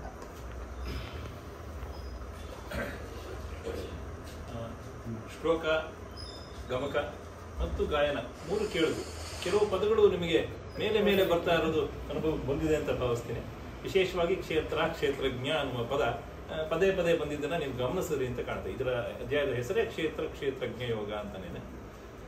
ಹಾಗಾಗಿ ಅದು ವಿಶೇಷ ಇಲ್ಲಿ ಅನ್ನೋದನ್ನ ಈ ಜ್ಞಾನ ಯೋಗದ ದೃಷ್ಟಿಯಿಂದ ನಾವು ಅರ್ಥ ಮಾಡ್ಕೊಳ್ತೀವಿ. ಇಲ್ಲಿ ಗಮಕವನ್ನ ಅವರು ಹಾಡಿದ್ರು. ಆಗಲೇ ಆರಂಭದಲ್ಲಿ ಪೀಠಿಕರ್ ಅವರು ಹೇಳಿದ್ರು, ಇದು ರಾಮಪ್ಪಯ್ಯ ಅನ್ನೋರು ಬರೆದಿರುವಂತಹ ಒಂದು ಭಾಮಿನಿ ಷಟ್ಪದಿಯ ಗೀತಾರ್ಥ, ಅದನ್ನ ಅವರು ಹಾಡ್ತಾ ಇದ್ದಾರೆ ಅಂತ. ಕನ್ನಡದಲ್ಲಿ ಇದು ಯಾವಾಗ ಬಂತು, ಏನು ಇದು ಪುಸ್ತಕ ಪ್ರಕಟ ಆಗಿದ್ದು ಈ ವರ್ಷವೇ, ಹೊಸದೇ ಇದು ಪುಸ್ತಕ. ಅಂದ್ರೆ ಈ ರೀತಿಯಲ್ಲಿ ಪ್ರಕಟ ಆಗ್ತಾರೋ ನಾನು ಹೇಳಿದ್ದು, ಈ ವರ್ಷ ಇದು ಪ್ರಕಟ ಆಗಿದ್ದು. ಶ್ರೀಯುತ ಪ್ರೊಫೆಸರ್ ಜಿ ಅಶ್ವಥ್ ನಾರಾಯಣ ಅನ್ನೋರು ಇದನ್ನ ಸಂಕಲಿಸಿ ನಮಗೆ ಕೊಟ್ಟಿದ್ದಾರೆ. ಅನಾಜಿ ಅಂತ ಕರೀತಾರೆ ಅವ್ರನ್ನ, ಜಿ ಅಶ್ವಥ್ ನಾರಾಯಣ ಅಂತ. ತುಂಬಾ ದೊಡ್ಡ ವಿದ್ವಾಂಸರು ಅವರು, ಹಳಗನ್ನಡವನ್ನು ಬಲ್ಲಂತವರು, ತುಂಬಾ ದೊಡ್ಡ ವಿದ್ವಾಂಸರು. ಅವರು ಇದನ್ನ ಸ್ವಲ್ಪ ಮಟ್ಟಿಗೆ ಅದನ್ನ ಎಲ್ಲಿ ತಪ್ಪಿತ್ತೋ ಅದನ್ನ ಸರಿ ಮಾಡಿ ಅದನ್ನ ಒಟ್ಟು ನಮಗೆ ಒಂದು ಪುಸ್ತಕವನ್ನಾಗಿ ಮಾಡಿ ಕೊಟ್ಟಿದ್ದಾರೆ. ಇದ್ರ ಹಿಂದೆ ಇರುವಂತಹ ಕತೆ ಕೂಡ ಬಹಳ ಚೆನ್ನಾಗಿದೆ ಒಂದು ರೀತಿಯಲ್ಲಿ. ಯಾರು ಈ ಉಪ್ಪಾರಳ್ಳಿ ರಾಮಯ್ಯ ವಿರಚಿತ ಅಂತ ಇದೆ, ಇದು ಯಾರೋ ಇವ್ರಿಗೆ ಹೇಗೆ ಸಿಕ್ತು ಅನ್ನೋದ್ರ ಕತೆ ಕೂಡ ರೋಚಕ ಆಗಿದೆ. ಸಾಧಾರಣ 1856ರಲ್ಲಿ ಅಂತ ಅವರೇ ಹೇಳ್ಕೊಳ್ತಾರೆ. ಆಗ ಮೊದಲ ಬಾರಿಗೆ ಕುಮಾರವ್ಯಾಸ ಭಾರತ ನಮಗೆಲ್ಲ ಗೊತ್ತಿತ್ತು. ಅಷ್ಟೊತ್ತಿಗೆ ಬಹಳಷ್ಟು ಬಂದಿತ್ತು ಕುಮಾರವ್ಯಾಸ ಭಾರತದ ಎಲ್ಲ ಪರ್ವಗಳು, ದಶಪರ್ವ ಅಂತ 10 ಪರ್ವಗಳಿರುವಂತಹ ಒಂದು ಮಹಾಕಾವ್ಯ. 1856ರಲ್ಲಿ ಸುಬ್ರಹ್ಮಣ್ಯ ಶಾಸ್ತ್ರಿ, ಸಿದ್ಧಾಂತಿ ಸುಬ್ರಹ್ಮಣ್ಯ ಶಾಸ್ತ್ರಿ ಅನ್ನೋರು ಅದನ್ನ ಪ್ರಕಟಣೆ ಮಾಡಿ ಕೊಟ್ರು, 10 ಪರ್ವಗಳನ್ನ. ಆಗ ಅದರೊಳಗೆ ಇದರೊಳಗಿರುವಂತಹ ಅಷ್ಟು ಪದ್ಯಗಳು ಸೇರ್ಕೊಂಡಿತ್ತು. ಕುಮಾರವ್ಯಾಸ ಭಾರತದೊಳಗೆ ಇದ್ದಂತಹ ಪದ್ಯ ಇದು. ಕುಮಾರವ್ಯಾಸ ಸುಮಾರು 97 ಪದ್ಯಗಳನ್ನು ಬರೆದಿದ್ದಾನೆ ಗೀತೆಯನ್ನ ಕುರಿತಾದಂತಹ ವಿಷಯವನ್ನು ಕುರಿತು. ಆದ್ರೆ ಇದು ಸೇರ್ಕೊಂಡಾಗ ಅದು 500ಕ್ಕೂ ಹೆಚ್ಚು ಪದ್ಯಗಳಾಗುತ್ತೆ. ಅಂದ್ರೆ ಆ ಭಾಗದಲ್ಲಿ ಅವರು ಕುಮಾರವ್ಯಾಸನ ಗ್ರಂಥ ಆದ್ಮೇಲೆ ಕೊನೆಯ ಭಾಗದಲ್ಲಿ ಗೀತಾರ್ಥ ಪ್ರಕಾಶಕ್ಕೆ ಅನ್ನೋ ರೀತಿಯಲ್ಲಿ ಅದನ್ನ ಕೊಟ್ಟಿದ್ರು. 407 ಪದ್ಯಗಳ 3 ಪದ್ಯಗಳಿದೆ ಇದರಲ್ಲಿ. ಅದನ್ನ ಅವರು ಉಪ್ಪಾರಳ್ಳಿ ರಾಮಯ್ಯ ವಿರಚಿತ ಈ ರೀತಿಯ ಒಂದು ಭಗವದ್ಗೀತೆಯ ಪದ್ಯಗಳು ಅಂತ ಕುಮಾರವ್ಯಾಸನ ಭಾಮಿನಿ ಷಟ್ಪದಿಯಲ್ಲೇ ಬರೆದಂತಹ ಈ ಪದ್ಯಗಳನ್ನ ಅಲ್ಲಿ ಸೇರಿಸಿದ್ದನ್ನ ಗಮನಿಸಿರೋದು ಮೊದಲ ಬಾರಿಗೆ ಸಿಗುತ್ತೆ. ಅಲ್ಲಿ ಅವರು ಬರೆದಿರೋದು ಉಪ್ಪಾರಳ್ಳಿ ರಾಮಪ್ಪಯ್ಯ ವಿರಚಿತ ಅಂತ ಅಷ್ಟೇ ಕೊಟ್ಟಿದ್ದಾರೆ ಆ ಗ್ರಂಥದಲ್ಲಿ. ಅದು ಮದ್ರಾಸ್ನ ಇದರಿಂದ ಪ್ರಕಟ ಆಗಿರುವಂತಹ ಒಂದು ಗ್ರಂಥ. ಆದ್ರೆ ಕೊನೆಗೆ ಆಮೇಲೆ 1948-50ರಲ್ಲಿ ಪ್ರಕಟ ಆಯ್ತಲ್ಲ ನಮ್ಮ ಬಹಳ ಜನಪ್ರಿಯವಾದಂತಹ ಕುಮಾರವ್ಯಾಸ ಭಾರತ, ನಮ್ಮ ಮಾಸ್ತಿಯವರು ಮತ್ತು ಕುವೆಂಪು ಅವರು ಸಂಪಾದಿಸಿಕೊಟ್ಟಂತಹ ಭಾರತ. ಅದರೊಳಗೆ ಇದ್ಯಾವುದು ಇಲ್ಲ.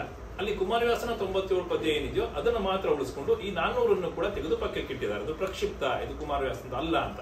ಆದ್ರೆ ವಿದ್ವಾಂಸರಿಗೆ ಓದ್ತಾ ಇರೋವಾಗ ಅರ್ಥ ಆಗುತ್ತೆ. ಕುಮಾರವ್ಯಾಸನ 8,000 ಶೈಲಿ ಇರುವಂತಹ ಪದ್ಯಗಳನ್ನು ಓದಿದಾಗ ಈ 400ರಲ್ಲಿ ಸ್ವಲ್ಪ ಭೇದ ಇದೆ, ಇದು ಬೇರೆ ತರನೇ ಇದೆ, ಅವನ ಯೋಚನೆ ಇದು ಅಲ್ಲ ಇದು ಅಂತ ಅನ್ನಿಸಿದಾಗ ಗೊತ್ತಾಯ್ತು ಇದು ಪ್ರಕ್ಷಿಪ್ತ ಅಂತ. ಇದನ್ನ ಅವರು ತೆಗೆದುಬಿಟ್ಟಿದ್ದಾರೆ. ಅಲ್ಲಿಂದ ಆಚೆಗೆ ಯಾವ ಕುಮಾರವ್ಯಾಸ ಭಾರತದಲ್ಲೂ ಈ ಪದ್ಯಗಳು ಸೇರಿಲ್ಲ. ಈ ಮೊನ್ನೆ ಪ್ರಕಟ ಆದಂತಹ ಪರಿಷ್ಕೃತ 2 ಸಂಪುಟಗಳ ಕುಮಾರವ್ಯಾಸ ಭಾರತದಲ್ಲೂ ಕೂಡ ಇದು ಸೇರಿಲ್ಲ. ಇದು ಬೇರೆ ಇದೆ. ಹಾಗಾಗಿ ಅಶ್ವಥ್ ನಾರಾಯಣ ಅವರು ಅದನ್ನ ಸಂಪಾದಿಸಿ ಅದನ್ನೇ 407 ಪದ್ಯಗಳನ್ನ ಪರಿಷ್ಕರಿಸಿ ಅದನ್ನ ಕೂಡ ಒಂದು ಪುಸ್ತಕವಾಗಿ ಮಾಡಿ ಗೀತಾರ್ಥ ಪ್ರಕಾಶಕ್ಕೆ ಕುಮಾರವ್ಯಾಸನ ಕನ್ನಡ ಭಗವದ್ಗೀತೆ ಅಂತಾನೆ ಅದನ್ನ ಹಾಕೊಂಡಿದ್ದಾರೆ. ಅಂದ್ರೆ ಇದರೊಳಗೆ ಕುಮಾರವ್ಯಾಸಂದು ಕೂಡ ಕೊಟ್ಟಿದ್ದಾರೆ ಅವರು. ಅವನ ಪದ್ಯಗಳನ್ನು ಕೂಡ ಕೊನೆ ಭಾಗದಲ್ಲಿ ಕೊಟ್ಟಿದ್ದಾರೆ. ಮೊದಲಿಗೆ ಉಪ್ಪಾರಳ್ಳಿ ರಾಮಪ್ಪ ಎಂದು ಕೊಟ್ಟಿದ್ದಾರೆ. ಹಾಗಾಗಿ ಈ ಒಂದು ಗ್ರಂಥ ನಮಗೆ ಉಪಲಬ್ಧ ಆಗಿದೆ ಇವತ್ತು. ಈ ಉಪ್ಪಾರಳ್ಳಿ ರಾಮಪ್ಪಯ್ಯ ಯಾವಾಗಿದ್ದ ಅಂತಂದ್ರೆ ಅವರ ಒಂದು ಅಭಿಮತ ಯಾವುದೇ ದಾಖಲೆ ಸಿಕ್ಕಿಲ್ಲ ಅದಕ್ಕೆ. ಅವನು ಯಾವಾಗಿದ್ದ, ಏನು ಹುಟ್ಟದ, ಎಲ್ಲಿ ಇತ್ಯಾದಿಗಳೆಲ್ಲ ಏನು ಸಿಕ್ಕಿಲ್ಲ ನಮಗೆ.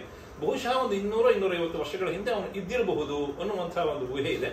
ಆಗ ನಮ್ಮ ಬೆಂಗಳೂರಿನ ಲಾಲ್ಬಾಗ್ ಹತ್ತಿರ ಇರುವಂತಹ ಉಪ್ಪಾರಳ್ಳಿ ಅನ್ನುವ ಹತ್ತಿರದಲ್ಲಿ ಇದ್ದ ಅನ್ನುವಂತಹ ಊಹೆ ಕೂಡ ಇದೆ. ಈಗ ಅಲ್ಲಿ ಹೋದ್ರೆ ಉಪ್ಪಾರಳ್ಳಿ ಯಾವುದು, ಅಲ್ಲಿ ರಾಮಪ್ಪಯ್ಯ ಇದ್ನ ಅಂತ ಕೇಳಿದ್ರೆ ಯಾರು ಹೇಳೋ ಸ್ಥಿತಿಲಿ ಇಲ್ಲ. ಹಾಗಾಗಿ ಅದು ಊಹೆಯಾಗಿ ಬಂದಿದೆ. ಸದ್ಯಕ್ಕೆ ಗೊತ್ತಿರೋ ಪ್ರಕಾರ ಆ ರಾಮಪ್ಪಯ್ಯ ಅಲ್ಲಿದ್ದ ಅಂತ ಲಾಲ್ಬಾಗ್ ಹತ್ರ. ಅಂದ್ರೆ ನಮ್ಮ ಬೆಂಗಳೂರಿನವನೇ, ನಮ್ಮ ಹತ್ತಿರದ ಕವಿ ಇವನು. ಭಾಮಿನಿ ಷಟ್ಪದಿಯಲ್ಲಿ ಬರೆದಿದ್ದಾರೆ ಈ ಒಂದು ಕಾವ್ಯವನ್ನ. ಈಗ ನೀವು ಕೇಳಿದ ಹಾಗೆ ಒಂದಷ್ಟು ಶ್ಲೋಕಗಳು ಕೇಳಿದ್ರಿ, ಆದ್ರೆ ಎಲ್ಲವೂ ನಾನು ಮೊದಲೇ ಹೇಳಿದ ಹಾಗೆ ಒಂದೇ ಸತಕ್ಕೆ ಅರ್ಥ ಆಗೋದಿಲ್ಲ. ಅಲ್ಲಿ ಬರುವಂತಹ ಪದಗಳೇ ಬೇರೆ ಬೇರೆ ಇರೋದ್ರಿಂದ ಅಷ್ಟು ಸುಲಭಕ್ಕೆ ಗೊತ್ತಾಗಲ್ಲ. ಯಾವುದೋ ಒಂದೆರಡು ಸಾಲುಗಳು ನಿಮಗೆ ಗೊತ್ತಾಗಬಹುದು, ಇಡೀ ಪದ್ಯದ ತಾತ್ಪರ್ಯ ಅರ್ಥ ಆಗೋದು ಸ್ವಲ್ಪ ಕಷ್ಟ ಆಗ್ತದೆ. ಮೊದಲಿಗೆ ಇದು ಜ್ಞಾನವನ್ನ ಕುರಿತಾದಂತಹ ಒಂದು ಕಾಂಡ. ಇಲ್ಲಿಂದ ಮುಂದಿಗೆ ಷಟ್ಕ ಬರುತ್ತೆ ಅಂತ ಹೇಳಿದೆ, ಜ್ಞಾನ ಷಟ್ಕ ಅಂತ. ಹಾಗಾದ್ರೆ ಜ್ಞಾನ ಅಂತ ಏನು ಅಂತಾನೆ ಮೊದಲು ತಿಳ್ಕೊಳ್ಬೇಕಾದಂತಹ ಒಂದು ವಿಶೇಷತೆ ಇದೆ ಅಂತ ಅನ್ಸ್ಕೋತೀನಿ ನಾನು. ಏನು ಜ್ಞಾನ ಅಂದ್ರೆ? ಜ್ಞಾನ ಅಂದ್ರೆ ಅದು ಬುದ್ಧಿಗೆ ಸಂಬಂಧಪಟ್ಟಿದ್ದು. ಇದು ಸಹಜವಾದ ನಮ್ಮ ಅಭಿಪ್ರಾಯ, ಅದೆಲ್ಲ ನಾವು ಹೂ ಅಂತ ಒಪ್ಕೊಳ್ಳುವಂಥದ್ದೇ. ಜ್ಞಾನ ಅಂದ್ರೆ ಅದು ಬುದ್ಧಿಗೆ ಸಂಬಂಧಪಟ್ಟಿದ್ದು, ತಿಳುವಳಿಕೆ ಅನ್ನೋ ರೀತಿಯಲ್ಲಿ ಅನ್ನೋದು ಅರ್ಥ ಆಗ್ತದೆ ನಮಗೆ. ಹೇಗೆ ಇದು ಜ್ಞಾನ ಅಂದ್ರೆ ಹೇಗೆ ಬರುತ್ತೆ? ಇದು ಬರಬೇಕಾದ್ರೆ ಬುದ್ಧಿ ಮತ್ತು ಮನಸ್ಸುಗಳ ಸಂಯೋಗದಿಂದ ಬರುತ್ತೆ. ಇಲ್ಲದೆ ಹೋದ್ರೆ ಸಾಧ್ಯ ಇಲ್ಲ. ನಾವು ಸಾಧಾರಣವಾಗಿ ಏನೇ ಕೆಲಸ ಮಾಡುವಾಗ ಅಥವಾ ಏನೇ ಆಲೋಚನೆ ಮಾಡುವಾಗ ಹಲವನ್ನ ನಮ್ಮ ಹೃದಯದ ಮೂಲಕ, ಮನಸ್ಸಿನಿಂದ ಯೋಚನೆ ಮಾಡುವಂಥದ್ದು ಉಂಟು. ಇನ್ನು ಕೆಲವನ್ನ ಬುದ್ಧಿಯ ಸ್ತರದಿಂದ ಯೋಚನೆ ಮಾಡೋದು ಉಂಟು. ಮಗುವಿನ ವಿಷಯ ಬಿಡಿ, ಪುಟ್ಟ ಮಗುವಿಗೆ ಅದನ್ನ ಅನ್ವಯಿಸೋಕ್ಕಾಗಲ್ಲ ನಾನು ಬೆಳೆದ ಹಾಗೆ ಹೇಳ್ತಾ ಇದ್ದೀನಿ.